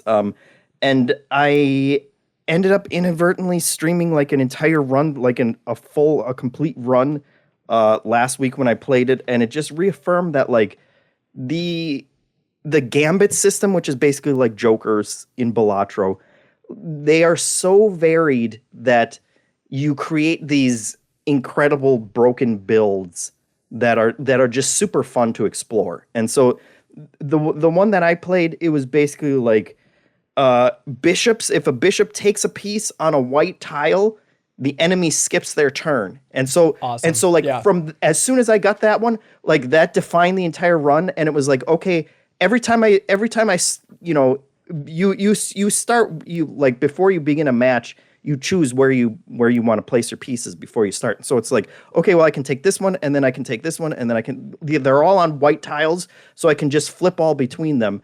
And then it was just like, build on that with, every next gambit that you get. I got one that was like every two pieces that you capture with a bishop, you'll keep one of them randomly. And so like that just started feeding which pieces I was getting. I got one where it was like, if you promote a pawn and then you capture a piece with that pawn, it stays promoted because usually it reverts back in between matches. And so I built this entire economy of like, I'm getting all these pawns because I'm capturing them with my bishops, and then I'm using those to capture pieces. And it's just, they built such a good, it is so far like beyond and different from what Balatro is. That it's one of those that it's not just another like, oh, we turned X into X into a roguelike like Balatro did. Like they have come up with a really interesting, compelling way to take chess and make it into its own kind of beast. That is really exciting. And it made me question, because I was digging this so much more than I thought, because I didn't really get into Balatro. I know it's a great weight I carry on my soul. But starting this up, and I was digging it so much, and I was like, wait a minute. Do I like chess more than poker? I really had like a long look in the mirror of like, I've never really thought about comparing those two directly, but maybe I do have more intrinsic love for chess than even poker here. Yeah, it's a fun kind of like meld between the Slay the Spires where you're fighting enemies versus all of the parlor likes where you're just playing a game trying to get to a score. Like this is you are fighting against an enemy each turn, and one of the I have two complaints about the games. One of the mild ones is that the AI can be really dumb. But then also sometimes it can be so smart. It seems to be smart at actual chess moves, and then it can't really take into account like all the abilities stuff that you have that they kind of layer onto that. But the way that they do balance difficulty, which becomes really interesting the farther you get into a run, is that like first the layout, because sometimes they'll have like 3 queens or whatever, and you have to figure out how you're going to deal with that. But then sometimes they'll have specific power-ups on pieces, and the worst is always they usually give it to a queen, and it's that you can't capture that piece until you've captured all the other enemy pieces. And so then you just have like basically Mr. X on the board who can just take whatever piece that they want, and you can't retaliate, and you have to like figure out how you're going to, jump around the board and get everything else off as fast as you can. And like they come up with some really interesting scenarios. Each boss, every 5 matches you play against a boss, and those have some really interesting twists. Like they've taken it so far beyond just a gimmick of making chess a roguelike that I really liked it and really want to recommend it for people to check out. Also, I'm looking at it on iOS right now. It's $6 on iOS. Oh, really? I think that seems like a lot. That's where Balatro really got its hooks into me. Finally, was on my phone. Yeah, there. Some roguelikes are great for the phone for sure, and this would be an easy one because like the skirmishes are really small. You don't each one only lasts maybe a couple minutes at the most. The one other ding that I wanted to give it is that once you do a full run and you beat it, the way that they do the extra tiers or difficulties is they kind of just add a bunch of modifiers that just make the game harder and not interesting. And so like the second level up, it will be like, oh, instead of being able to keep 7 pieces in your storage, basically, you can only have 4 pieces. And it's like, well, that doesn't make me want to play it more. Like I'm sure that does make it harder, but it doesn't make it more interesting. But even just playing it on regular difficulty, like I've done, several runs on just the basic difficulty, and like it's fun every time because my builds end up being so different, and kind of figuring out how to break chess is a really fun, absurd kind of thing to do. Yeah. So also something that I wish was in real life chess in every chess game is if a piece is in danger, if it can be taken on the next turn, it has like a little quiver. It's like shaking in fear. It's like, oh, that's so handy to see exactly like, all right, here we go. This one's on the chopping block. But yeah, it's $15 on Steam for Gambonanza. But good on them for launching like on mobile and Steam same day, same time. But yeah, Blue Kulele is the name of the developer for Gambonanza. Hey, Kyle, are you aware of this whole thing and how it operates, sir, dude? I have an inkling. I have some thoughts and ideas. Okay, well, the main thing is Patreon. Patreon.com/MinnMax with 2 N's. If you jump in there and find the tier that's right for you, that's a great way to help support us. If you've appreciated the fact that this episode so far has been completely ad-free, it's just a coincidence of the schedule, but you could have an ad-free episode of the podcast every single week. This type of smooth, ad-free experience by supporting us at the $5 tier, where it goes right to your favorite podcast app and you get it a day early and ad-free, and you help support us at the same time. So we don't really talk about that too much, but if you want early ad-free access and you can support us directly, that's an option for you. And also, if you appreciate the fact that we don't have automated ads on this show, you don't have to skip for 3 minutes at the start of every episode as we talk about car dealership ads in your territory or whatever automated stuff is in so many podcast feeds. You can help support us again directly at patreon.com/MinnMax with 2 N's. But help me, I'm sinking into an ad, but it's an ad for a good company. I am 8-Bit, everybody. They want you to know about their wonderful online store, and specifically Scott Pilgrim EX, which is available on PS5, the physical version, and Nintendo Switch 2, the I am 8-Bit exclusive physical version. And they also have the vinyl soundtrack available on I am 8-Bit's wonderful online store. It sounds great, looks great. If you like physical media, check out I am 8-Bit. The vinyls they have at their online store, it's just the best you can get. The best you can get. It sounds great. All the designs are killer. You'd be lucky to have any of them on your shelf. And you can have so many of them on your shelf if you support MinnMax on Patreon and submit a question for the podcast. We choose our number one favorite question, and that person wins a prize. This week, the winner of Question of the Week wins the Toem vinyl soundtrack, and I am 8-Bit will ship that out to you out of the kindness of their gosh darn hearts. So help support I am 8-Bit, keep them around. Use the promo code Strawberry Fields for 10% off of everything under $100. Strawberry Fields, no space, 10% off. Keep I am 8-Bit around. All right, y'all ready for community questions? Yeah. Great. Brett Norton. Hello, Brett. They're in to say, congratulations on your promotion to the head of Sony Worldwide Studios, everybody. I don't know if you heard, but the 4 of us got promoted. Wow. Your first... Out of here, Holst!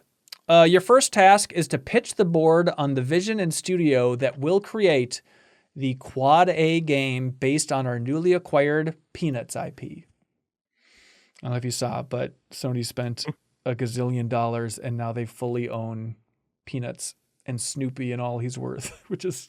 And all he's worth. I don't know why this makes me kind of sad, but it makes me kind of sad. Like, Peanuts needs to be free. I don't know. It does feel like it should just be in the public domain. It's weird to have, like, $1 billion spent on a property that everyone just kind of feels like, it's out there for... It's like, somebody spending $1 billion on owning leprechauns or something. It's just, I don't know. It's just always out there. I don't want to think about its property and ownership. But who's making a Quad A Peanuts game? What would you do with the property? It's got to be something just nice and cozy and fun. I feel like I feel like we are doing some kind of Peanuts village, and you're maybe playing as Snoopy, and it's like the world through Snoopy's eyes, as you kind of like, you're talking to the people around in the Peanuts verse. And I mean, I'm thinking kind of something Animal Crossing-esque, But the inverse, where you're the only animal and all you're dealing with is the people as they move in and out. Yeah. I think that works. I think you go a step beyond esque. Animal Crossing-esque. I think it's just wholesale Animal Crossing, and you're just the villagers are the Peanuts characters, Plus, then you get like the seasons changing, and you get to lean into all of the holiday specials and stuff. Like Peanuts Thanksgiving is coming around. We're gonna play ping pong or whatever the hell happens in that Thanksgiving special, right? Like, Great Pumpkins coming. Yeah, you got to do something with seasonal events. Whatever this game is, seasonal events are the biggest lock of all time, and it's weird looking into like the history of Peanuts games. I have like the Game & Watch, like the first game that they made with Nintendo. And so that is an early one. Then there was like Snoopy Tennis on Super Nintendo and stuff. But so many, like a majority of the Peanuts games have been Red Baron flight games, like World War I dogfighting sim. So I don't know if that's just like, well, we got to have shooting somehow. I guess that just means that we need to make a new dogfighting game starring Snoopy on a doghouse. And just to be clear, Snoopy was the Red Baron, and the Red Baron was fighting for Germany in World War I? Is that what's going on here? There's no way of knowing. I mean, I just want to know the politics of the Red Baron, because I don't think he's shooting down the Red Baron. I think Snoopy became a German... He was a rascal. Oh, okay. All right. I guess that's fine. Tyler Sticka writes in, he was fighting the Barons as nature, so he was like trying to hunt down the Red Baron? Okay. Yeah, of course he was. He's a good rascal. So it's a new Warhawk game, except Snoopy's in it. inexplicably, I think. That's how it works. Yeah. Tyler Sticka says, hello, cohorts. See, this is okay. Backstage Pass, you got my because they say the doghouse is red, which is confusing. I think that's exactly what confused me. Okay. Tyler Sticka says, hello, cohorts. The world is in a weird place. I don't feel like spending money. I've been replaying a lot of my old favorites. My question is for Kelsey. Do you see demand for certain things shift at Pink Gorilla, your used game stores, based on the economy? Is there a recession-proof console? I mean, I am in a fairly recession-proof business just because old games, like when the economy squeezes people, which we are absolutely in right now, there's not a lot of like cheaper ways to get to squeeze a lot of really good entertainment in than like buying an old 360. Yeah. And catching up on all the games that you said you would play on the Xbox 360, but you couldn't get around to or whatever. So I do feel like, we sell less of the high-end, big holy grail stuff during bad economic times, and we get a lot more of that traded in as a consequence as well. But people do just buy old games kind of whether they are doing well financially or whether they're doing poorly financially because, it's one of the cheaper ways, an Xbox in some games is a heck of a lot cheaper than like a single concert ticket, depending on what you're seeing. So I consider myself lucky in that way. And I'm glad that, we can provide, there's just been so many great video games that cost $6 now that it's nice that that's a thing that we can kind of keep providing for people, but it's weird. I mean, I've talked about this a little bit, at least on Pew Pew Bang and maybe tangentially on here. The biggest thing right now, though, is Pokemon cards, which is bad because I think people are spending most of their money gambling. Like they are essentially buying lottery tickets right now, buying a pack of Pokemon cards and hoping that they unwrap the $600 card or whatever, rather than, spending their money on the things that they actually want. What a weird world. Can we just get rid of all gambling? I know it's kind of fun. I would love to. Yeah. I mean, I get weird games. Let's get rid of them. I get weird like feelings about this though, because I mean, we have lots of customers who just like, I like Pokemon. I like to open a pack of Pokemon cards. There's a lot of customers that are in that same vein that are not in it for the gambling or anything like that. Yeah. But then you occasionally get a customer. I mean, I had one the other day who bought a pack of Pokemon cards, then turned to her friends and said, I don't know why I'm doing this. I don't even like Pokemon. And I'm like, as a retailer, like, do I have a responsibility to be like, you're an addict, I have to cut you off? Like, yeah, you know what I mean? Like, it's a weird feeling because I'm like, I don't think I'm not like a bartender. I'm not. This is a sober person making this decision, but at the same time, I'm like, that's not healthy. Yeah, yeah, that's tough. And it's so weird too that like from the flip side, where it's like I have a deep love in my soul from like collecting Pokemon cards way back in the day. And it's just weird that like I just have to completely write off that part of my entire history and be like, well, that's just not for me anymore. And like now I need to keep my kids away from it like it's the plague because it just is so tainted and dirty. Yeah. Whereas in my mind, the idea of like collecting cards of like some of my favorite little creatures, that sounds awesome. And it's like, no, there's too much stank on it. It's nasty. Yeah, you have to introduce them to only like real weird stuff and be like, all right, we're collecting only Korean Pokemon cards because those are still affordable. Like it's weird. Wait, are Korean Pokemon cards just a thing? Yeah. And there's like more affordable versions. There's knockoffs, or what are they? No, they're not knockoffs. No, there's just like because the market has become such a. I mean, I hate saying this, but like it has become an investment market. Like it's people who are buying these things to like invest in them and sell them, and it's like its own economy. But that's primarily for English language and Japanese language cards, and this like economy has not come to all of the regions that print Pokemon cards yet. So like the ones that are made in Korea, you can still open a pack for quite a bit cheaper than some of these other ones because there's not like this secondhand market demand for the, the Korean Mewtwo card or whatever. Huh. Oh, we're down. That makes it seem like an even bigger scam. Oh, absolutely. Yeah, well, they're both cards. They're both the same thing, but this one's worth way more because reasons. It's all just people who have decided that this stuff is worth money, and they're mostly trading it back and forth amongst each other. And if we grow up, I mean, Ben, if your kids grow up not having played Pokemon cards, eventually, at some point, there's no one to sell these things to, and they revert back to being cardboard. Right. That's the magic. The spell will finally wear off on society. Magic the Gathering. We got those cards too. Yeah, baby. Kevin Cooper. Magic is so much more interesting too, because like the cards that get expensive there are just the ones that are like good. So they're not even necessarily pretty, but they're just like, yeah, this is a really good card to play in my deck. Is it not the case with Pokemon? I mean, I'm trying to think of like Charizard is the most expensive one for my youth. I mean, I don't think anyone gives a single crap how the cards play in this game. No one's playing the trading card game anymore. It's just they're just putting them in slabs and trading them amongst each other. Yuck. Kevin Cooper writes in and says, "Hello all, it's time to blind rank some games." So you're not going to get the full list. You got to call it as you go. We're keeping 4 of these and cutting 4 of these. Okay, so we're listing 8 games total, keeping 4 and cutting 4. Jeffem, you look scared, and frankly, you should be. These are all games that IGN gave a 7 out of 10. Are you ready for keeping and cutting? Okay.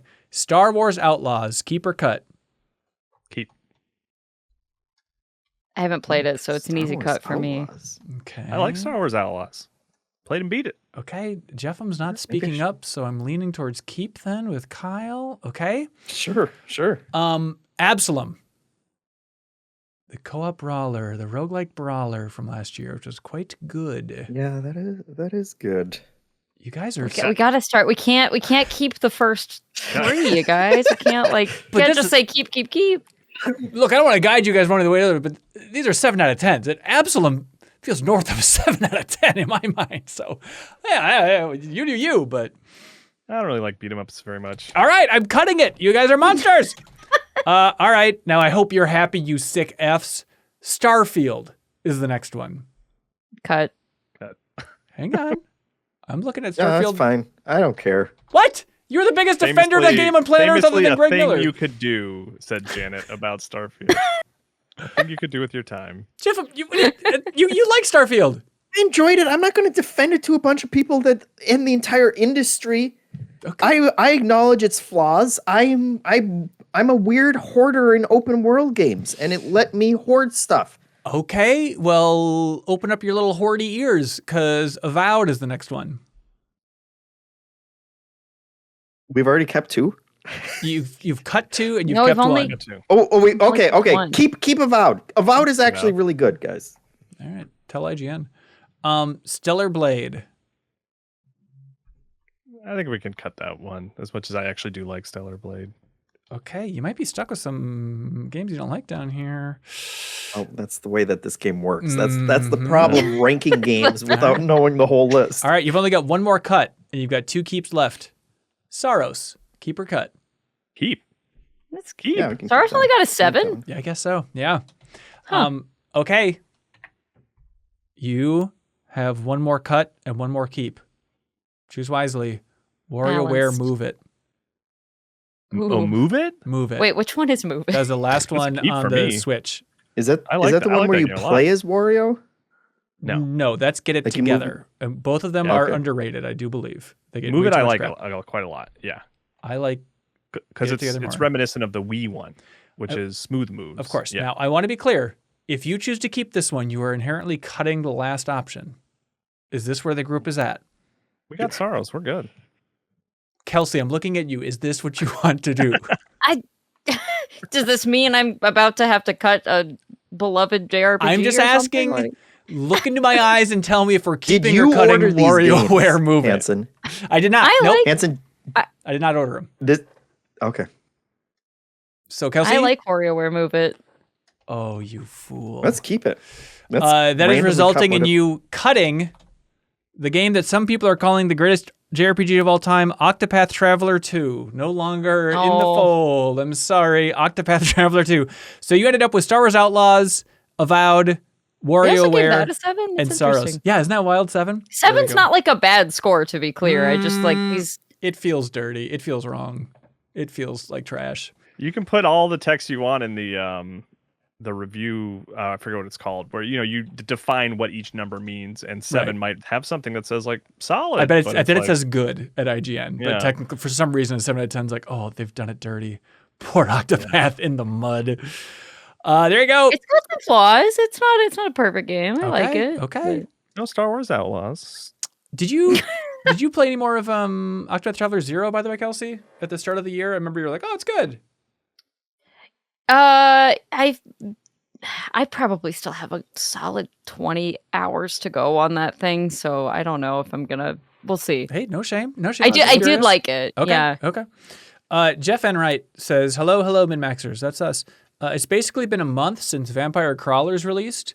So where does it currently stand within Game of the Year debates? How is it not a de facto top 3 yet?" Who said it isn't? A big fan of this game, I guess. Is this a safe space? Please. I'm not loving it. Now everybody's gonna dump on it. Ooh, I like hearing that. I'm sorry. And Jeff, I feel like I let you down because I promised that I would give it a whirl, and I have not booted it up yet. So I have failed you completely so far. I also have not put that much time into it, and it might really pick up speed as I'm going here, but I just don't think I like the dungeon crawler, the first person dungeon crawler-y format for this. I don't know. I feel like if Slay the Spire 2 is not doing anything for me, there's no world where this does, right? If you want something more approachable. This is a lot lighter and faster paced. Those aren't complaints I have about Slay the Spire 2. I don't feel like it's slow or like too dense. I don't like it. I just like it's not my genre. I just don't like. I'm not here to convince decisions. anybody that they should like deck builders if they don't like deck builders. I wanted to talk about this one because I've beat it now. Yeah. I beat it on the last stream, also unintentionally, last week or maybe 2 weeks ago at this point. But it's really interesting because I do say it's a lighter game, but the further you get into it, it evolves in the second half into a much deeper and inherently kind of broken, like fun kind of broken roguelike, where basically you're getting meta upgrades throughout the entire game. You're buying them much like Saros. You're kind of buying these upgrades that will make you better every time you do them. And one of them is that you can start playing with multiple crawlers, which are the characters from Vampire Survivors. Each one is a card, and you can take up to 3 of them. You can put up to 3 of them in your deck as you start to play, and they come out as cards, but they kind of stick around longer and give you more abilities. And when you start to mix and match those, like the depth and the different types of decks that you can build get completely crazy, and they kind of push you into an end game where you're fighting these huge bosses. You're fighting the devil at the end.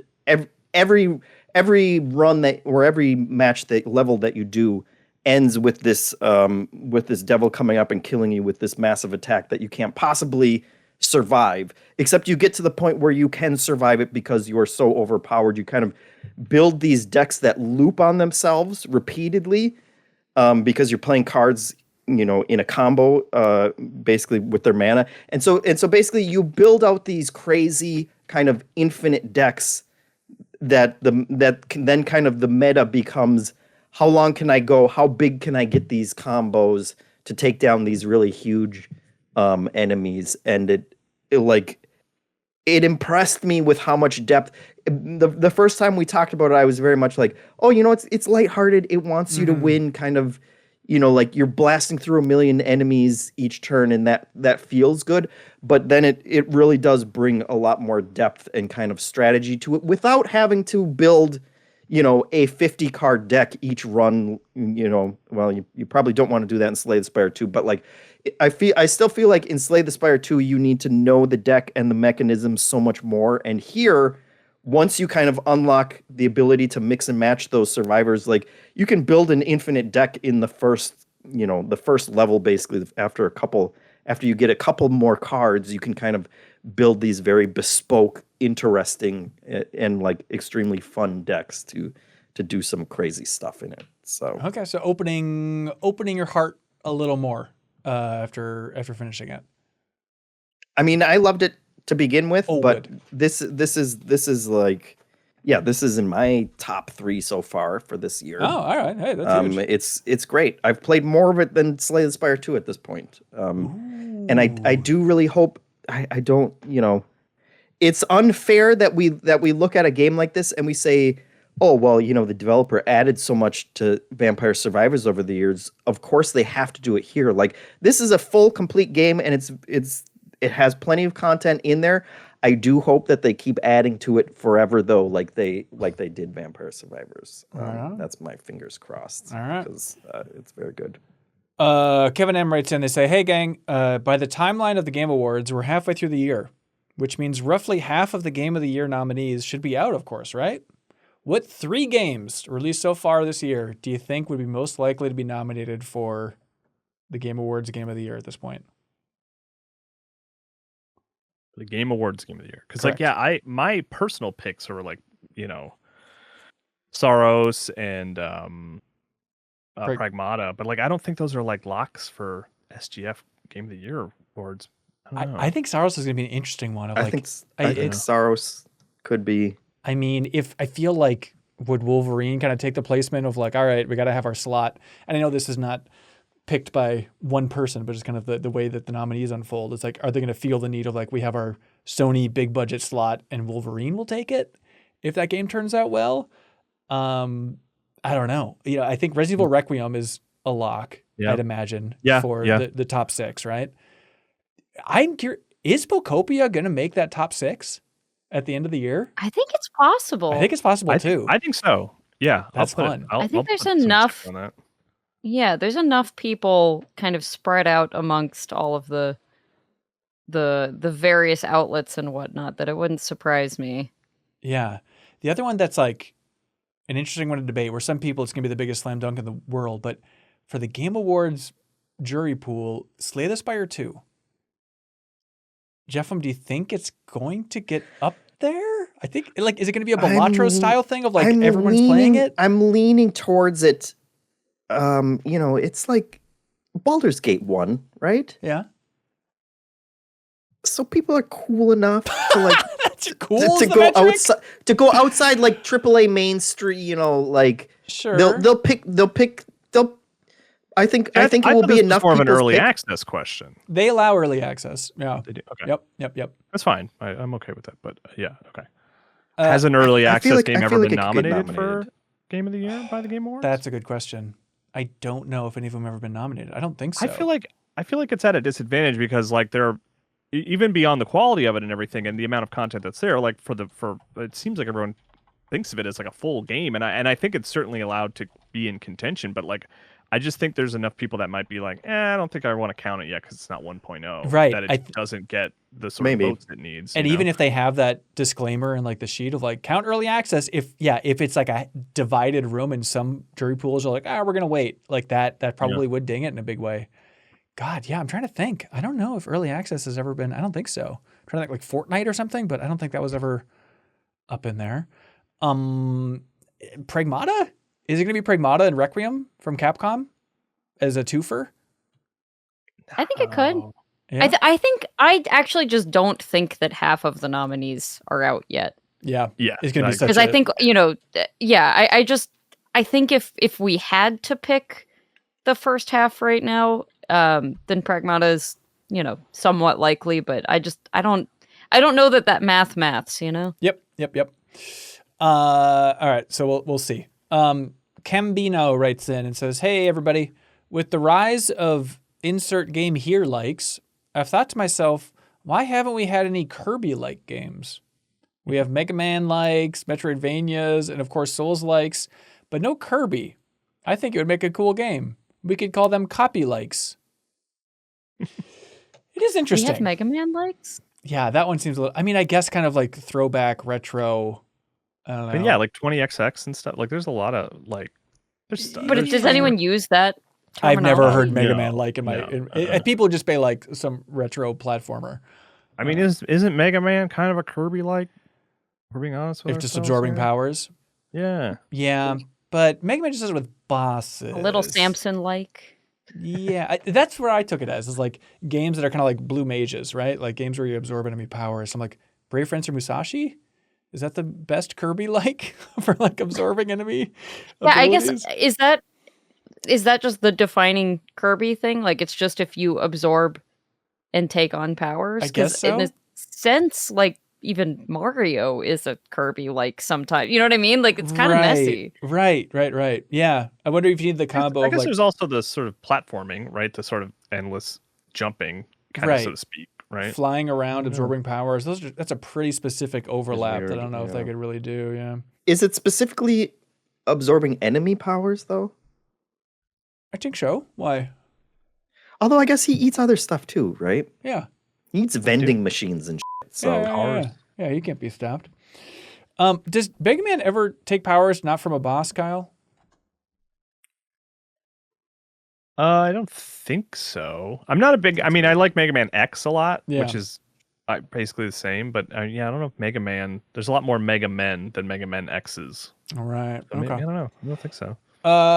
Lorch Durden writes in and says, Ben got me thinking after Monday's bonus pod. We miss you, Haley, says Lorch.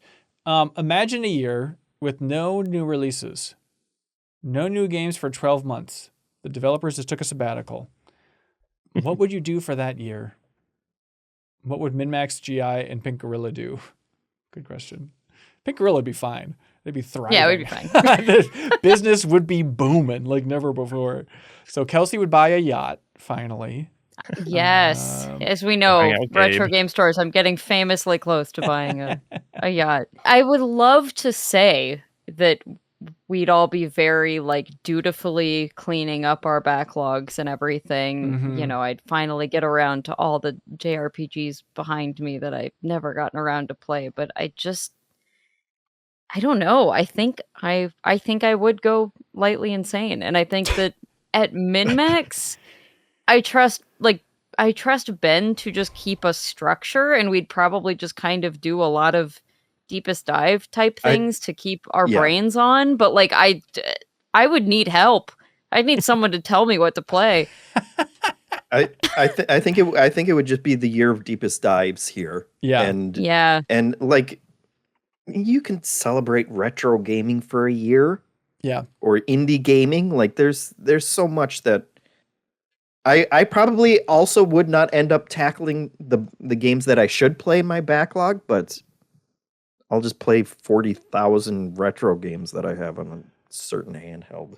It is funny to think of like how much would the views drop, you know, when we're going on like week 12 of like and another of our top 3 Super Nintendo games of all time before people would be like, all right. Jesus Christ, you guys. Yeah. I do think of the like December, I don't know, 12th to like February 1st, that month. I do usually just go back and play old games that are just randomly like I just have a weird inkling to play that I can't explain. Like earlier this year, I was like, I almost beat Fear Effect, like the old like PS1, like Resident Evil like. Yeah.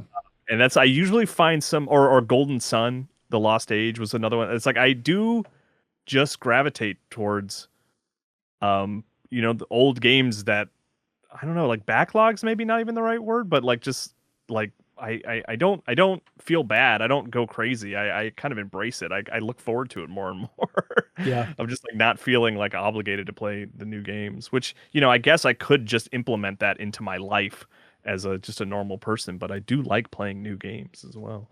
It is nice. Ben, do you feel like do you think you could just kind of curate a year of this stuff? Like, do you have a vague plan in your head for the year of no video games?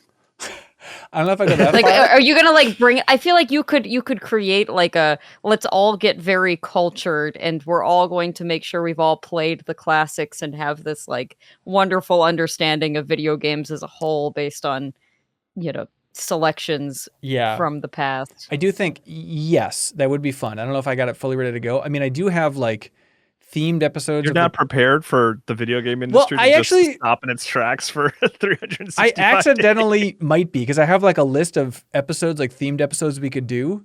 And I bet I have over 100 here, that like aren't reliant on new episodes. Wow, we could stop for 2 years. Yeah, keep it going, industry. I freaking dare you. I mean, some of them I guess are pretty weak. History of Insomniac is something I wrote down for a themed episode. So I guess we could do like History of Studios. That'd be okay, just to keep running through those. That would be infinite and stuff.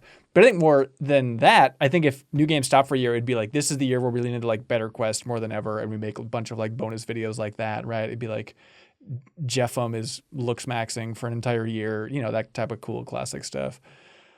Hey, remember last week on the podcast we talked about the biggest franchises with no multiplayer games that never dabble in multiplayer? It's been very fun because there's like a Resetera thread that popped up about it. People were chiming in the Discord. I made like a social clip of it, and like the Instagram reel has like over 500,000 views. Like it blew up in a weird way. And it was very fun to read all the comments because a lot of them were like, saying stuff that's like, oh no, there's a multiplayer component. Like people just forget about so many multiplayer modes and stuff in games. But I have it boiled down to like a couple that we missed in the discussion that I think are fair. A biggie is Monkey Island. I mean, not exactly Fortnite levels of popularity, but like I think that's a big franchise that never a dabble, other than them appearing in Sea of Thieves, right? And that crossover, but that doesn't count. That wasn't their choice. Metro is a big one. Mafia, never any multiplayer of any kind. And then this one's debatable. Well, Just Cause, but that one's debatable because multiplayer mods are such a huge component. But mainline Just Cause for those 4 games never technically... You can't blame mods for mods it. Don't count. But they're so popular that like it's almost the way to play Just Cause at this point. So that seems like weird, but technically not proper. And then a lot of people were saying stuff like Prince of Persia, which then I really had to look into this. Kyle, do you remember Prince of Persia Rival Swords? Is that for DS? PS one? Might have been DS. It was for sure on PSP and Wii. I think I can see the cover. Oh, that's like right. a masked character. Yeah, right? so And I think it's like it's the Wii and PSP version of Two Thrones, I think. And so they added more modes on there. 2008 Prince of Persia. We're getting into semantics here. I think you might be wrong, but look it up. But specifically on the Wii, they have a split screen racing mode where it's like parkour racing that looks kind of cool. So technically it's multiplayer there, but maybe I kind of want to try it for like Neutral Plus or something, that we play this thing and play it in the studio or something. DS? Curious what the DS game. Oh, I'm thinking of the Fallen. It's like Battles? Or what is Prince of Persia Battles is a thing, right? That's a... Battles? Sounds familiar. Ooh, yeah, the Fallen King does look cool. And then what is the other one? It's Battles? Battles of Prince of Persia on the DS. Turn-based tactics video game. Oh my God, I've never heard of that in my life. Yeah, that's like the Warrior Within art. Yeah. Interesting. Okay, I never played that one. Weird. Yeah. All right, Kyle, would you play that Prince of Persia multiplayer mode with me? Yes. That sounds very defeatist. Then also somebody brought up, and it's like, this is debatable, specifically the subset of Marvel's Spider-Man, like Insomniac Spider-Man. They were making a multiplayer game that apparently got canceled, but like we can't say Spider-Man games, but if you're just looking just at Marvel's Spider-Man from Insomniac, technically, big franchise, no multiplayer, asterisk. It's only been, 3 of them. I think what shocks me the most is the size of all of these, biggest ones are all franchises that I'm just like, yeah, I mean, they probably sold a lot, but like if you were just listing big video game franchises, you'd get to like 100 before you got to any of these. Before you got to Mafia. Yeah, you might be right. Yeah. Metro is an interesting one to me, actually. That's like maybe the most interesting one because it's a first-person shooter. Right. Anyway. And you would think that especially with like the second game, when they were trying to court like slightly more of a Call of Duty crowd, I know like the Metro fans kind of decry, like, I don't know, that one kind of, it was a little too action focused. Like you'd think they would have had like a tacked on multiplayer mode or something if they're really trying to lean harder into that. Random Oil Man writes in and they say, as someone who's newly sober, any advice for being sober at social events? I'm not like equipped to answer this question because like I just like I've never really been a big drinker, but You're like I always sober. found it helpful to like just have a drink in your hand, even if it's not an alcoholic. Totally. Drink. But I would want to know, which part of it they're struggling with the most, because the non-alcoholic industry now is huge, which is fantastic. Like at most places you can get non-alcoholic beer, non-alcoholic cocktails. It's not like you don't have to say, can I get a virgin pina colada or whatever anymore? Like non-alcoholic stuff is just, and mocktails are everywhere. And so I think just having something in your hand that, put a lime in a water and no one's going to question you, Right. But is it the like that everyone else is more animated and half drunk and you just don't know how to navigate those situations? Because that's kind of a different... Or the pressure, or if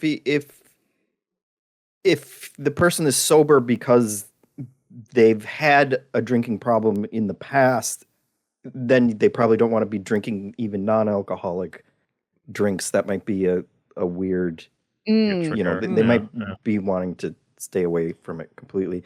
I also had questions about this because my wife is Hmong, and culturally, every party that we go to, which there are a lot of them, there is a lot of drinking and there is a lot of pressure put on guys specifically to drink. And so I'm dodging this all the time. Every party that we go to, every funeral, like it is always very much a pressure. And it's weird because I'm usually the only white person there, and culturally, it's like a sign of respect to the people who are asking you, because they're all uncles all the time, and they want to have a drink with you, and so like just being polite about it and saying no, appreciate it, no thank you, goes a long way, and like don't worry as much about the pressure if it's coming from friends who are trying to pressure you to drink. Like that is usually a character flaw with them and not a character flaw with you if you don't want to. Saying, hey, I'm the one who's going to be driving, offering to be a designated driver if you're all going out, that those are all things. But I don't get out of everyone without at least having a beer in my hand, as Kyle says. I heard something recently that I'd never heard about Hmong culture, and you don't have to confirm or deny it, but if you could offer insight, that's great. I heard it's bad luck to have an odd number of kids. Is that a thing? Have you heard this? They have so many kids. I don't. I'll ask my wife about that. Okay. I haven't heard specifically about it being an odd number. And honestly, like a lot of families, they kind of there's not like an overarching religion or anything. They like each kind of clan, it's kind of like a clan structure of kind of larger related families and other people. They all kind of have their own rules and superstitions and things that they kind of follow. Sure. So that might be a more specific one as well. Yeah. On the sobriety. But if you talk to any elders, they're going to tell you to keep having as many kids as you can. We get that all the time. Drink up and get knocked up. Drinking and kids. That's all they want to see from you. Well, there's no more to life. No, it is. I think definitely getting older. It is relieving not to drink. Turns out you feel better if you don't drink. And I always just go on that stupid spiral. And it's not like in an unhealthy alcoholic way, but just that idea of like, if I have 2 beers one night when I'm just like watching TV or something, then the next morning I'm going to eat a less healthy breakfast. And then it just like snowballs so quickly. So it's not just like the unhealthiness of just like having drinks one day. It's just like, as you get older, I just feel like it snowballs in unexpected ways. And, this is maybe a little much, but like, some friends are having some problems, a couple of them, with alcohol recently. And so it is just like that nice feeling of like, okay, if we're going to like social functions, like let's just not have any booze there. Let's just get together during the day and like no booze, just to make things better and smoother for everybody. And it's like, yeah, it turns out no problem. It turns out it's just way better and healthier overall. And just like when you get, how many decades could we possibly just have some beers in social situations where it doesn't change a single thing? It's not like you're acting wild and crazy or you're that much more excited or happy or anything if you have more beers. You're just packing on calories and poisoning your body for absolutely no reason, you know? It just makes me want to go to sleep at this point. Right. Yeah. Which I had a wild experience the other day where I was at a restaurant and there was like strawberry shake pictures on a menu thing on the middle of the table, yada, yada, yada. And so my kid was just like losing it, of course, like, I want a strawberry shake. I said, yeah, no problem. Great. And it was like a QR code thing. And so we ordered a strawberry shake and we were drinking the strawberry shake and like eating all the whipped cream off the top and having a great old time. My wife went and got like 3 spoons. We're all diving in. And then I was like 4 spoonfuls in before I was like, hey, does this have alcohol in it? Oh, no. And my wife like took another sip. She's like, it absolutely does. And like, thankfully my kid had only had like 1 spoonful of the shake at that point, but it's like, all right, this is just for mommy and daddy at this point. But I was blown away because like on the QR code digital menu, it just said strawberry shake ... And it like cut off the rest. But like, who would ever say twirl down, show me more? And then it's like strawberry shake parentheses 100% booze. The lift is doing a lot of work there. Yeah, it was insane. And I was like, I'm not a narc, but I was like, should I bring this up with the owner of like, hey, people who are sober or kids are going to order the thing called strawberry shake ... without looking into it more. Like, seemed like a bad idea. Were there other patrons at this restaurant just like staring at you like, what? They're letting their child there's a big skull and crossbones. A bunch of kids all tripping over themselves. Yeah, they were burping up and hiccuping bubbles. It seemed really bold. Anyways, my kid has never been the same. Death by Koopa writes in, they say, I wanted to share my use case for the Switch 2 Pro Controller back buttons. In Donkey Kong Bonanza, I use GL and GR to swap between Bonanza transformations. Isn't that good? And in Splatoon 3, I use them for shouting Booyah and This Way. Very helpful. They say, question though, if you could add a button or interface to any controller, where would it go and what would it do? I was thinking about this, and this is like a weird and specific, but like a lot of games don't have, like, pausing is inconsistent across video games. And like the closest thing to a true pause, like I never question whether I'm pausing it or not, is the Switch's like screen off button. Yep. And so like I just want that on like my Xbox and my PlayStation controller. Yes. Just like I just know this will pause it.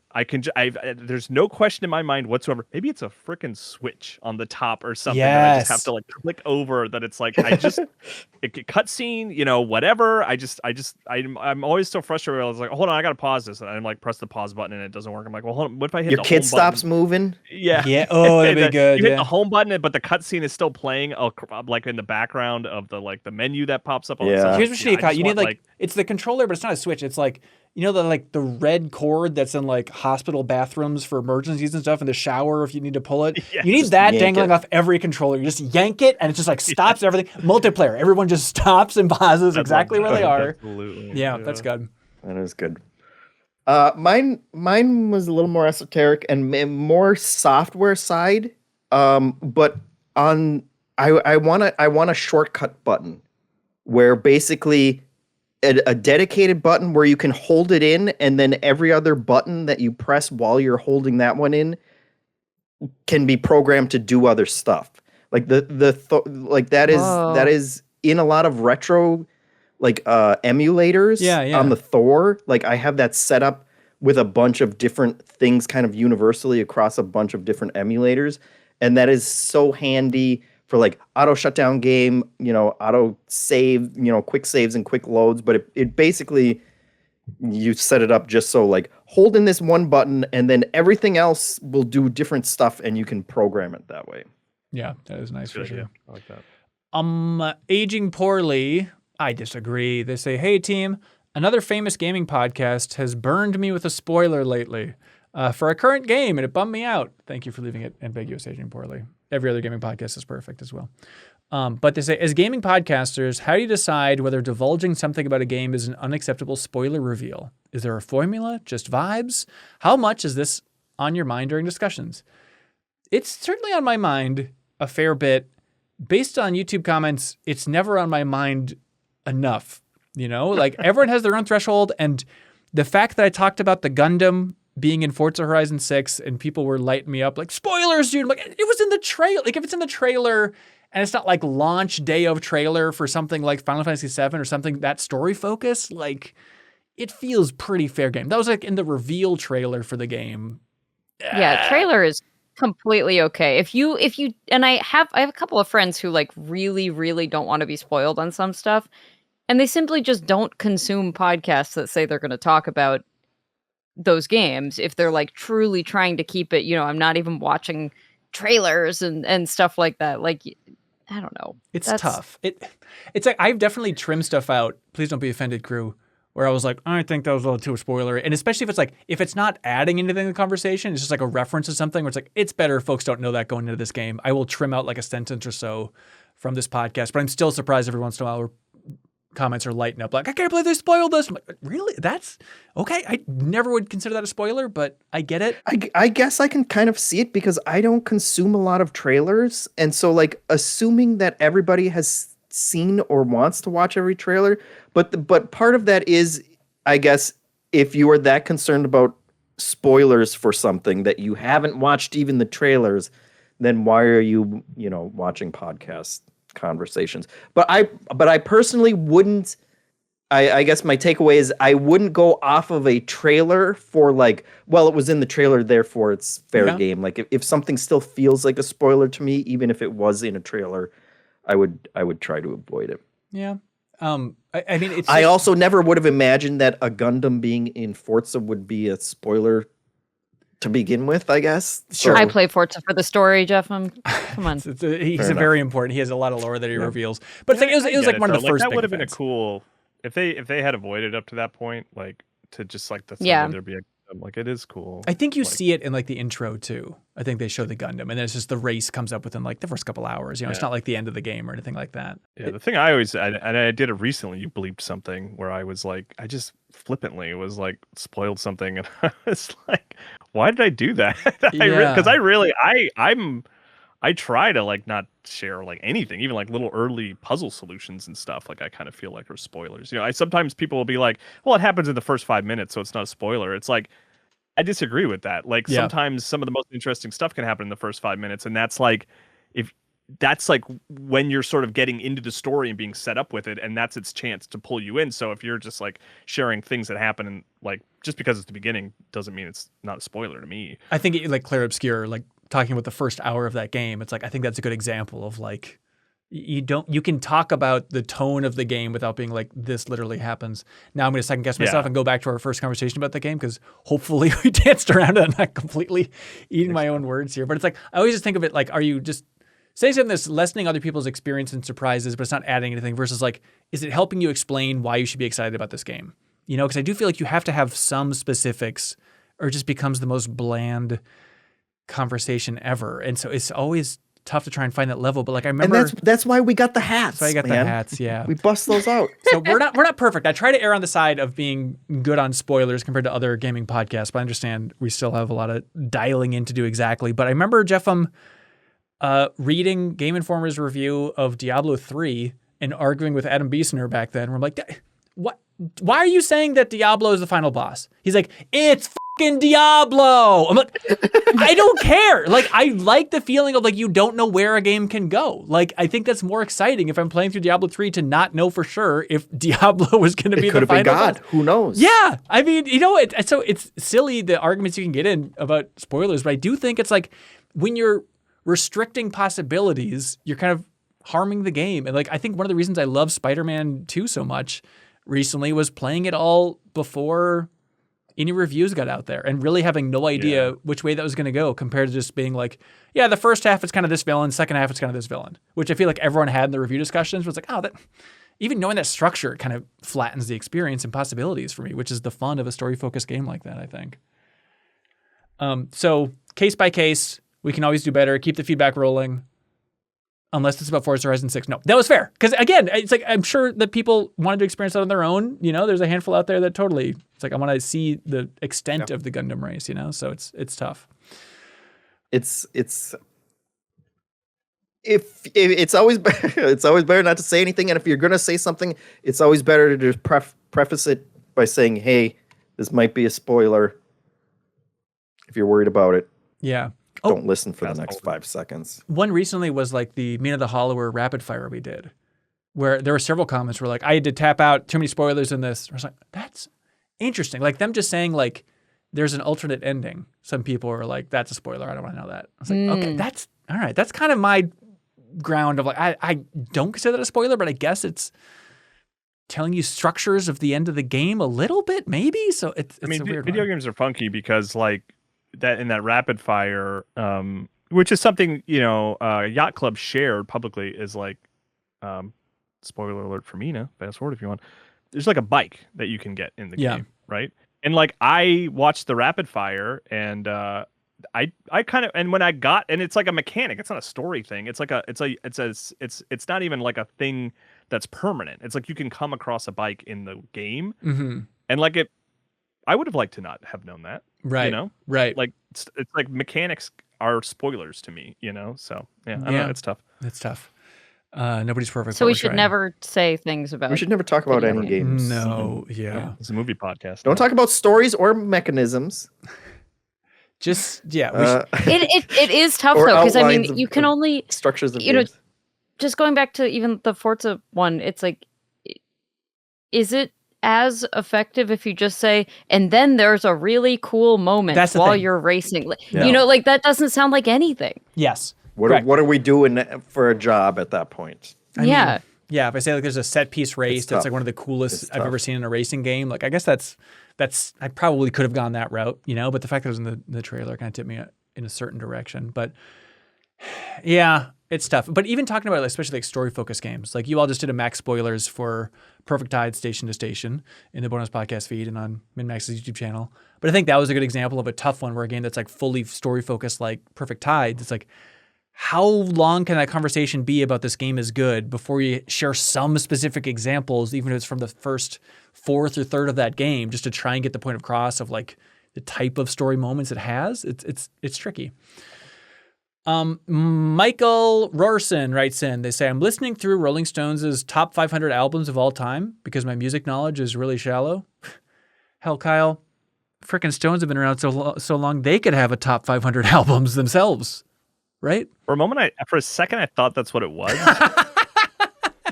Anyways, do they have that many? It's really shallow. What albums should I listen to that are a bit off the beaten path?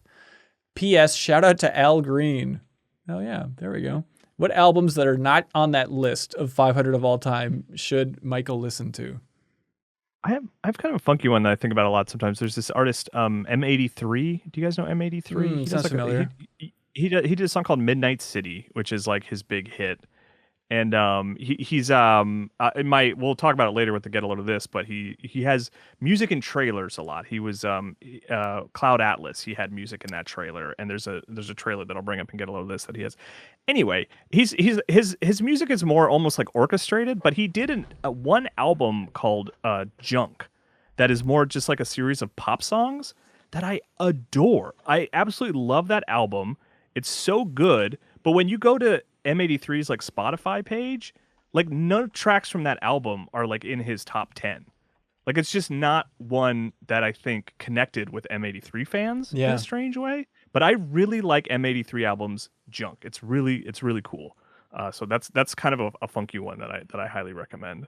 I like it. Good choice. I gotta be honest. I had not to me M83 is literally just that Midnight City song, and I'd you have some of those artists where you're like, I hadn't considered they're an entire artist beyond the one song I know. Yeah. I know it's what we're doing right now, but it still feels like I feel so musically idiotic for like getting my music recommendations from other podcasts that aren't about music.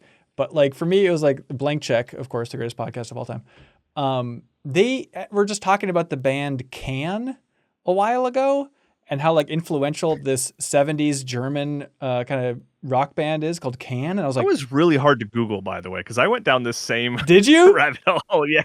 Yeah, but I was like, it's like, oh, they're really influential for Radiohead and stuff. And I was like, I have never listened to Can. I've never even heard of Can. If I have, it completely was water off a duck's back. So I've been digging into them recently and absolutely loving it. And like, it's big picture wise, imagine kind of Pink Floyd meets James Brown is kind of the vibe of Can, but from Germany in the 70s. But like, it's really awesome. And specifically the album called Tago Mago. It's just a great kind of jammy, funky, early rock that's really good. And I was just reading their Wikipedia article today. And this isn't a good thing that happened, but it's you kind of want your rock bands from the 70s to have done this, where apparently the main singer at a certain point of Can was on stage and he just started screaming, upstairs, downstairs, upstairs, downstairs.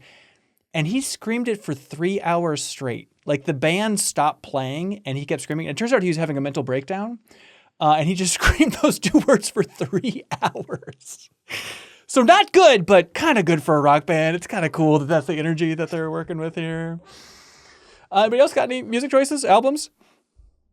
I'll throw a random one out. I had not thought about this at all, but just one that popped into my head that I loved a lot in the like mid 2000s is an Andrew Bird album called The Mysterious Production of Eggs. It's just really interesting, fun. Like there's some like, you know, like it's like poppy indie weirdness. So I don't know. I don't really know how to describe the album because I think it's from like 2005 or 6 or something. So it hit at a point in my life where I was like still discovering the different things music could be. And so it was a really interesting new sound for me. Right. I don't want you to describe it because I don't want any spoilers before I listen to it. Okay. Nick from Atlanta writes in. They say, hey, Kelsey, I have too much video game stuff and I need to downsize.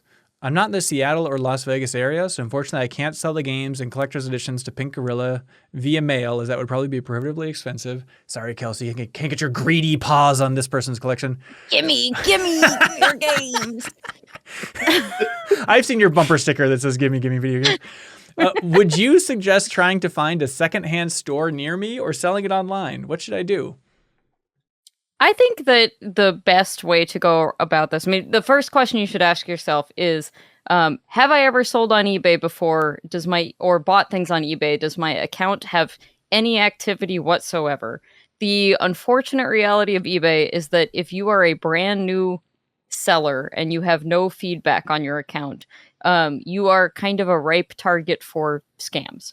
So if you're a seller and you have no feedback, it's pretty easy for someone to be like, yeah, I got an empty box. I don't know, and eBay's going to look at you with your zero feedback and be like, yeah, they're probably just, new account. They're a scammer. Here's their money back. You get nothing. So there's kind of 2 tracks you can take. If you already have some feedback on your eBay account, I totally recommend at least pricing out the stuff that's like, worth an amount of money that it's worth your time to put on eBay. If you've got, some games that are in the like $200, $300 range, it might be worth it to sell those and get as much as you possibly can for those. You might want to, if you're really down for a big project, list a decent amount of stuff so you can build your seller feedback up and then start to sell some of the more expensive stuff after you've gone through some of your $15 games and stuff. But the reality is for any of that mid-range stuff, you're going to do probably just as well at a game store as you will selling these individually once you factor in the price of the bubble mailer, eBay's cut, all of that stuff. On a $20 game, if you're selling it on eBay, you probably are only getting $10 anyways. So, like at that point, it kind of doesn't make a lot of sense to go through all the effort yourself unless you are planning on becoming a more frequent eBay seller. So yeah, hopefully you have some good, well-reviewed game stores in the area. You can also list some stuff in like local groups. Facebook is still weirdly where a lot of the retro game groups kind of gather. So your city might have we have one in Seattle called the Greater Seattle Area Retro Gaming Group, GSARG. And that's where a lot of people just post stuff there and share. And so most areas, at least in the US, have sort of like a local Facebook group if you want to not deal with literal Facebook Marketplace, because that's also a nightmare. Yeah. But yeah, I mean, there are bad game stores, there are good game stores. So, suss that out, look at your Game Store's reviews and go in and see if they seem like good, friendly, fair people. And if they do, then, if you just need to be rid of some stuff, and especially large items and bulk and stuff, it's nice to just be able to drop it off and be done with it. Yeah, for sure. Do you still like that whole scene, Kelsey? Retro video games? Yeah, you're kind of your entire kit and caboodle. Do you ever get fried from that world? No, I consider myself very lucky. I still really like what I do. And I mean, the business is at a point where a lot of what I do is like, for lack of a better term, just like computer work, fulfilling invoices and doing orders and like just kind of boring stuff. But I make sure that at least one day a week I have a completely normal retail shift in the store, because I still really like being connected to it and making sure that I am spending time, still cleaning Super Nintendo games and doing what I started doing, Yeah, that's beautiful. Chris Gillar writes in, they say, Sarah and Haley aren't here. They're in Japan, actually. Quick, in the spirit of getting better, what's one thing you admire about them and would like to get better at yourself? Awesome thing is they'll never hear this. So you all can be as nice as you want. They'll have no idea. They'll never hear it? Do both of them not listen to the podcast? Sarah would rather die than listen to this podcast. Haley does listen. I think Haley listens. But on travel, your podcast schedule gets all thrown up. It's all over the place. I get it. I can start. No, Kyle muted himself, apparently, because he's so allergic to this question. I hate this. I didn't thumb this question. No, I think I was doing something noisy. Sarah is so quick and funny that I wish I could be as sniper shot as she can be. I wish so too. I don't know how to practice that though. I don't know. Be funnier. Be funnier. Yeah.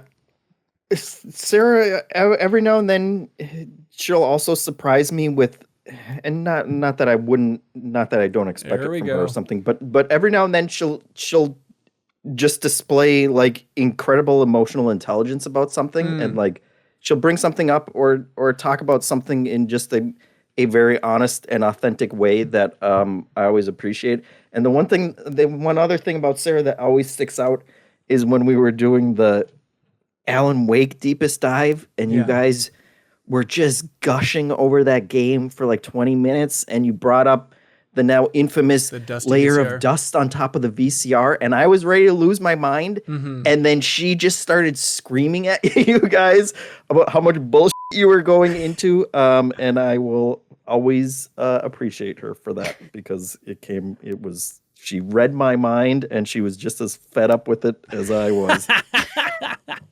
So yeah, less of a filter, I think, because I think Sarah's also really good at like, maybe this sounds weird, but like knowing her boundaries, or just being like, nope, I don't want to do that. And I'm going to be really, it's so helpful whenever she is really clear about just like, nope, that is below me. I shall not be doing that. And it's like, you could tell she's done a lot of work, I think, to get to that point of just like knowing herself that well.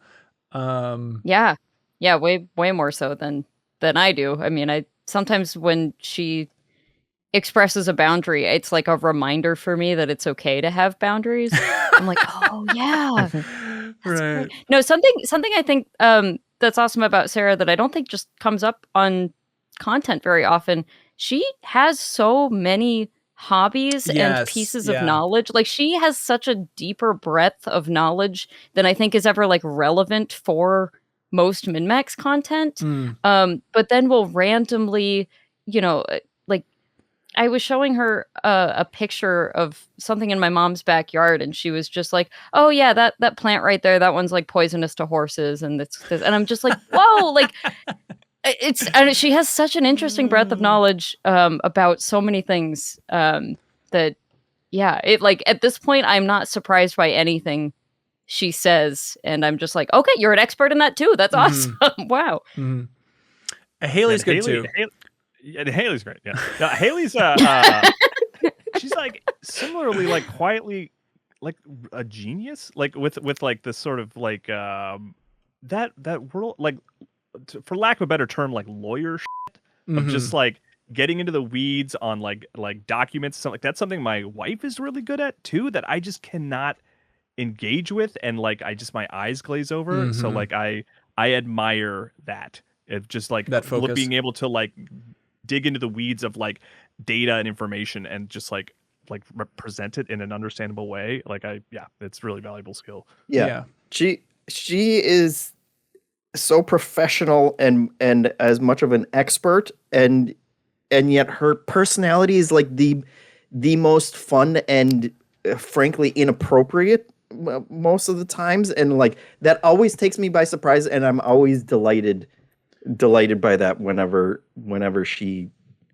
goes off on something and is just like a fun, like how often is the lawyer like that's exactly the life it. of the party kind of character? That's exactly it. Like you think of people entering a room or being at a party, and it's like the room changes when Haley's there in a positive direction, which I don't think if you are that person you ever realize or feel, but like I love everybody equally. Everyone's great here at MinnMax. When Haley was the one who couldn't make it to like the summer meetup because of getting stopped at the border, like it was genuinely a gut punch on several fronts, but also the feeling of just like every room is going to be 30% less fun that we're in now. Yeah. It's like it's a weird thing to get across, but there's something there. And also just superficially, it's like she plays so many freaking games. The fact that she's playing every Kingdom Come game through completion just on a whim, I do not understand that schedule. Yes. It does not make sense. Also, like her, like the Tinder setup that she did to you guys on Pew Pew Bang of like, who are you going to date, who are you not?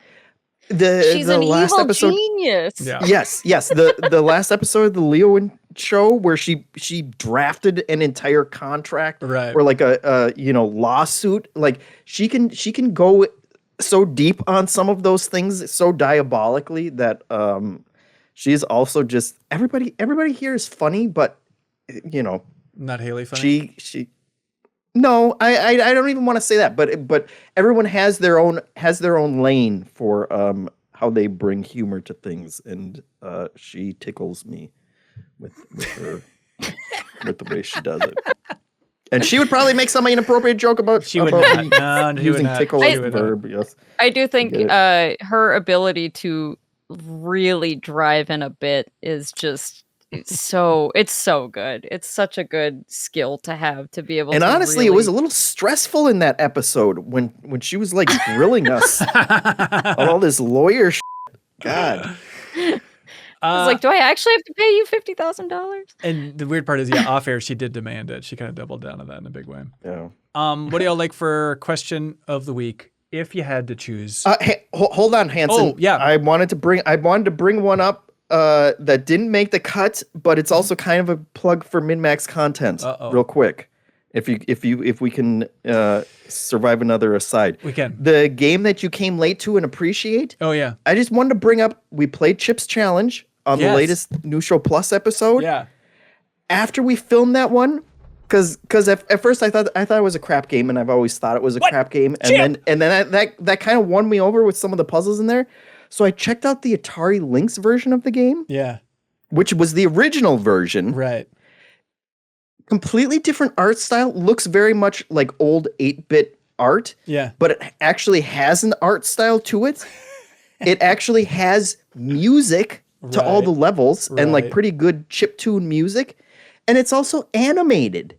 Like it's not just everything moves, 30 pixels. Mm-hmm. Like that was making us all nauseous while playing it. Right. It was just animated. It was like a real video game. I don't know what happened when they made the Windows version of it. That it was just like good enough, I guess, that they just kind of crapped it out, and then it became this total like cultural thing. But like the Lynx version of it is actually like a really cool retro video game. That's nice.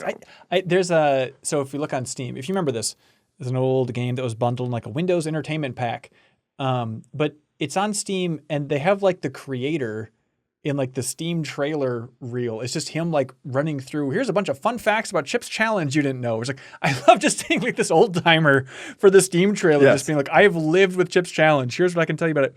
And the part that I can't understand is like, it's crazy this dude got the rights to it. Like I would assume anything that's like absorbed into a Windows Entertainment Pack in the early 90s, must just be a rights disaster. But I'm always amazed by those situations where like, somehow original creators just can hold on to this stuff. Like, I don't know who owns Jezball at this point or whatever, but so many of those early games, Ski Free is like no one owns it, I think, as Kyle Bossman got to the core of. And so there's so many games that are it's chaos. And so hats off to Mr. Chip. Yeah, I don't know why the version ended up so differently, and if it's just like that art and music couldn't be used again, so therefore he went with like the worst version and no music, I guess. So, but that's weird. Yeah. Okay, so that's winning question of the week then, Jeffem. There you go. Okay. Yep. I really wanted a prize. I get it. So Kevin Cooper had the Keep 4, Cut 4. I like that one. I like talking about being sober. I like the spoiler one, actually. I like the spoiler one, too. Yeah. Do y'all like that one? Yeah. All right. Congratulations, Aging Poorly. Congratulations. You just won the prize. Thanks to I Am 8-Bit. Now it's time for something that we call Get a Load of This.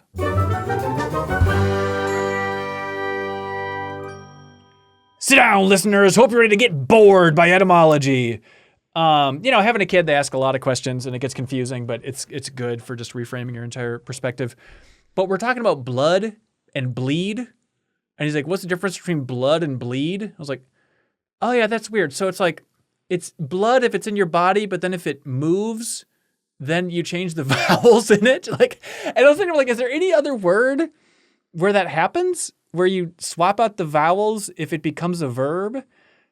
And it turns out, yes, they're called I mutations linguistically, and specifically I mutations with derived verbs. Can anybody else think of stuff like blood and bleed, where if it's a verb, it changes the vowels?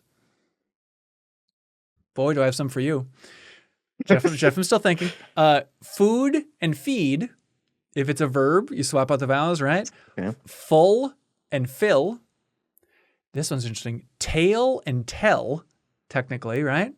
Whole and heel. It was like, I had never linguistically connected that whole and heel are the same word, but I guess they are, right? Yeah, isn't that weird? This is WHOLE.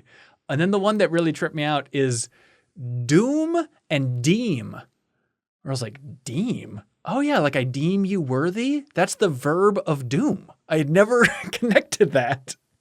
Isn't that weird? What? Yeah. That is weird. But you can doom someone to. I doom you to this, but but you wouldn't say I doom you worthy. Is doom also a verb? No, but you. Yeah, you're doomed. I guess you're right. I am dooming you to a life of win doom prison. and win deem. Podcasting. Yeah. Well, I think we're all clear that Bethesda should release a game called Deem and have it just be the kid-friendly Doom. I do feel like it's right there. Pretty good. All right, that's mine. Sorry. Hey, get a little of this. Nope, I beat you. Get out of here.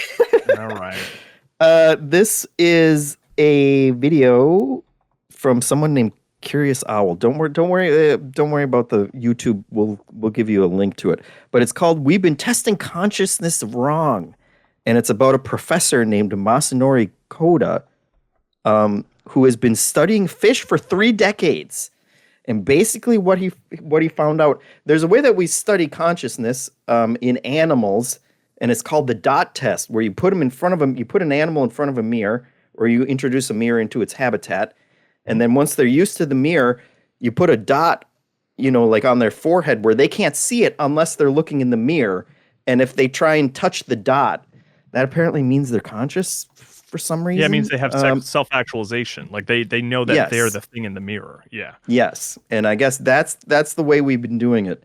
And this doctor has blown it out of the water because there's a very small group of animals that we think are intelligent to begin with, and then we kind of self-validate that with this test. But he has been studying fish for 30 years, and basically, like, scientists wrote off fish so long ago because we think that they're so dumb and that they can't even feel pain or anything like that. He's studying these fish, and he basically proved determinatively in multiple different types of experiments. Every time he would say, "Hey, actually these fish are conscious and I can prove it." They would say, "No, this is wrong," or that's wrong, double standards all over the place. And he would come out with a new test until basically all of science has just acquiesced and accepted that not only are these fish, not only do they pass the self-dot test, but when they see a dot on themselves in the mirror, they try and rub it off on the bottom of the aquarium. But when they see it in a picture, they actually do like the right side of their face based on where it is in the picture. And only humans have apparently ever passed that test until he proved that these fish can. And his kind of entire life work has been basically like, we haven't thought these tests through enough. We've basically screwed them up. He proved that the fish will only do it with red dots because in their kind of ecosystem that can be a sign of parasites on them. And so when he did it with blue dots, they didn't give a crap that a blue dot was on them. And that was a point in his mind where he was like, if I had done the blue dots first, I would have just written off fish too and not realized that we kind of have to custom tailor this test to every type of animal based on their own habitat and observing them first. Lots of very, Japanese themes and philosophy in there. But it's a really interesting test that maybe we've been underestimating animals all this time. I'll be damned. Hey, get a load of this. I was wrong. Kelsey was right. Doom and Deem are not versions of each other. The way they're related words apparently, but Deem is not the verb version of Doom. Obviously, come on. I say those are different definitions, so I'm a little.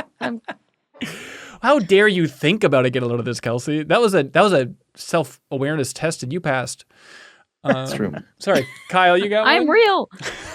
He actually asked all those fish about Doom and Deem. Right. And then which side of the tank they swum to was the answer. Swim and swam? Swam? Swim and swam. Welcome to your changes. Deem. Yeah. Sink or swim. Kyle, go for the love of God, do it! Mine's like less detailed and interesting, but hey, get a load of this. The new Leica movie has a full trailer. It's like a 2.5-minute trailer. It's called Wildwood. Yeah. And it's got an M83 soundtrack, which is a trailer cheat code. And just watching that trailer made me sort of tear up a little bit. Like it's just like it looks great. And the other crazy element of it is it's directed by Travis Knight, who's like a Leica guy and directed Kubo. And has also been kind of branching out into live action films. And so he has Wildwood coming out this year that he directed, and also the He-Man Masters of the Universe movie he directed. And they look so diametrically opposed. Yeah. It's such a weird career that guy has, but Wildwood from Leica looks fantastic. Can't wait for it later this year. Go check out the trailer. Do you know that Spielberg Disclosure Day that's coming out like early June? Yeah. I watched the trailer again for that and I was like, wait, that's like in a couple of weeks the new Spielberg's dropping, even though I don't think it looks good at all. No, if it was not Spielberg, I would have probably stopped watching the trailer halfway through. But he's going back to Aliens. Let's see how it goes. That premise is so much more exciting than any of those trailers have been to see like CG deer walking through the woods. But I'm ready to have a good time in the theaters, no doubt about it. Sorry, Kelsey, please have the floor. Get a load of this. This is just as important as all of these other things. Are you aware of the PS4 game called Poop Slinger? No. Okay. So I think it's still available on PSN for like $5, but several years ago, there was a company that we all suspected to be limited run games playing a little April Fool's joke called Limited Rare Games that popped up on April 1st one day, said we're selling this game. Is like a super bare bones website with a logo that looked very similar to Limited Run, and they're like, we're selling this very limited game, Poop Slinger, and apparently like 80 people bought it and they shipped them out. Now Sony does have a manufacturing minimum of 1,000, so there's 1,000 copies out there somewhere, but because only 80-ish were ever distributed to people, this game was fetching like $1,000 on the secondary market as like the rarest PS4 game, a total collectible. Last week, a bunch of retro game stores, mine included, got a mysterious package in the mail with 6 copies of Poop Slinger inside. And the return address is another random game store in Virginia that has nothing to do with it. And he is, in fact, very upset that he's been dragged into this thing and people are calling him and asking. Yeah. And yeah, everyone's just still kind of confused and trying to figure out what the heck is going on. These games were clearly manufactured at some point. Someone's just been sitting on them. Again, I think it's like probably an April Fool's joke from someone like a Limited Run Games, but who knows? Weird, and they're just finally liquidating the rest of it. But yeah, bunch of people got copies of this game. The price is obviously kind of plummeted on it now that people are like, oh wait, there's more than 80 copies out there. But I don't know what to do with these. Right now we're just hanging on to them. Like maybe there'll be giveaways someday. Like I'm not, I don't even know what to do with these. They're also all at our Vegas store. So, don't stop. We've already had a lot of people calling, and you guys don't know what it's like to be a game store where someone is calling and breathlessly asking if they can buy Poop Slinger. It's worse than Battle. Can I buy a Poop Slinger? Yeah. I don't know. I don't know what's going on. Someone else mentioned that maybe there's even more than 1,000, and like a liquidator was maybe hanging on to some of them. I don't know. I don't know what's going on. And it's very weird. Interesting. People in the Baxter's Pass chat are asking how many people sent a letter into the MinnMax P.O. box for a spaghetti bib. I checked on Monday and it was 0, but apparently some people out there have sent it. So I will have to check again to see how long those got. But the cutoff has happened. So if you're listening to this, no more chance for your spaghetti bib, everybody. But if you got in, you got in. If you found that secret message, you got that secret message. Hey, get a load of this. Maybe a little big and obvious, but interesting story nonetheless. Plot Points in the Discord, they shared the story that Warhorse, the developers of Kingdom Come Deliverance, yeah. They just announced that they are working on an open world RPG for Lord of the Rings, which is like, well, that seems like a cool combo. That seems promising. It's all under that Embracer licensing that has me a little concerned about Embracer funding this thing. I'm curious how much Warhorse is going to be funding the development on their own, but they are making a new Kingdom Come game and then also an open world Lord of the Rings RPG. So that is cool news. I hope it turns out well, but like if they could really nail that and we could have something on the quality level of Kingdom Come for Lord of the Rings, that sounds awesome. All right, that is it for this episode of the MinnMax Show. Thanks so much, everybody, for watching, listening, sharing all the fun stuff. New episode of Pew Pew Bang is dropping Monday. Kelsey, you want to say what it's about? It's about something I wrote the book on. Literally. Check it out, everybody. Subscribe to PP Bang in your favorite podcast feed. Also mentioned before, we have the Deepest Dive for 007 First Light that's coming up soon. Support us at any tier on Patreon. You can submit comments that we'll read during those discussions. We have the spoiler cast for Perfect Tide Station to Station. If you like us diving in for in-depth conversations on even some smaller games, please help support that. You can unlock it in the bonus podcast feed at the $5 tier on Patreon. Otherwise, we have the Kyoto Meetup happening, if you're listening to this very quickly, on Friday, May 22nd, over in Kyoto. You can meet Sarah and Haley. The people we kissed the butt of earlier in this podcast. Link in the description if you want to learn more about that. And they're going to be attending Bit Summit, the cool indie game festival in Japan. And so they're making the larger MinnMax Spotlight that's about Oasis and 17-bit overall and traveling in Kyoto. But we're going to have a separate standalone video that's all about exploring Bit Summit that should be up pretty soon for everybody if you want to check that out. But all right, that is it. Thanks so much, everybody. Until next week, be good, have fun, let's go.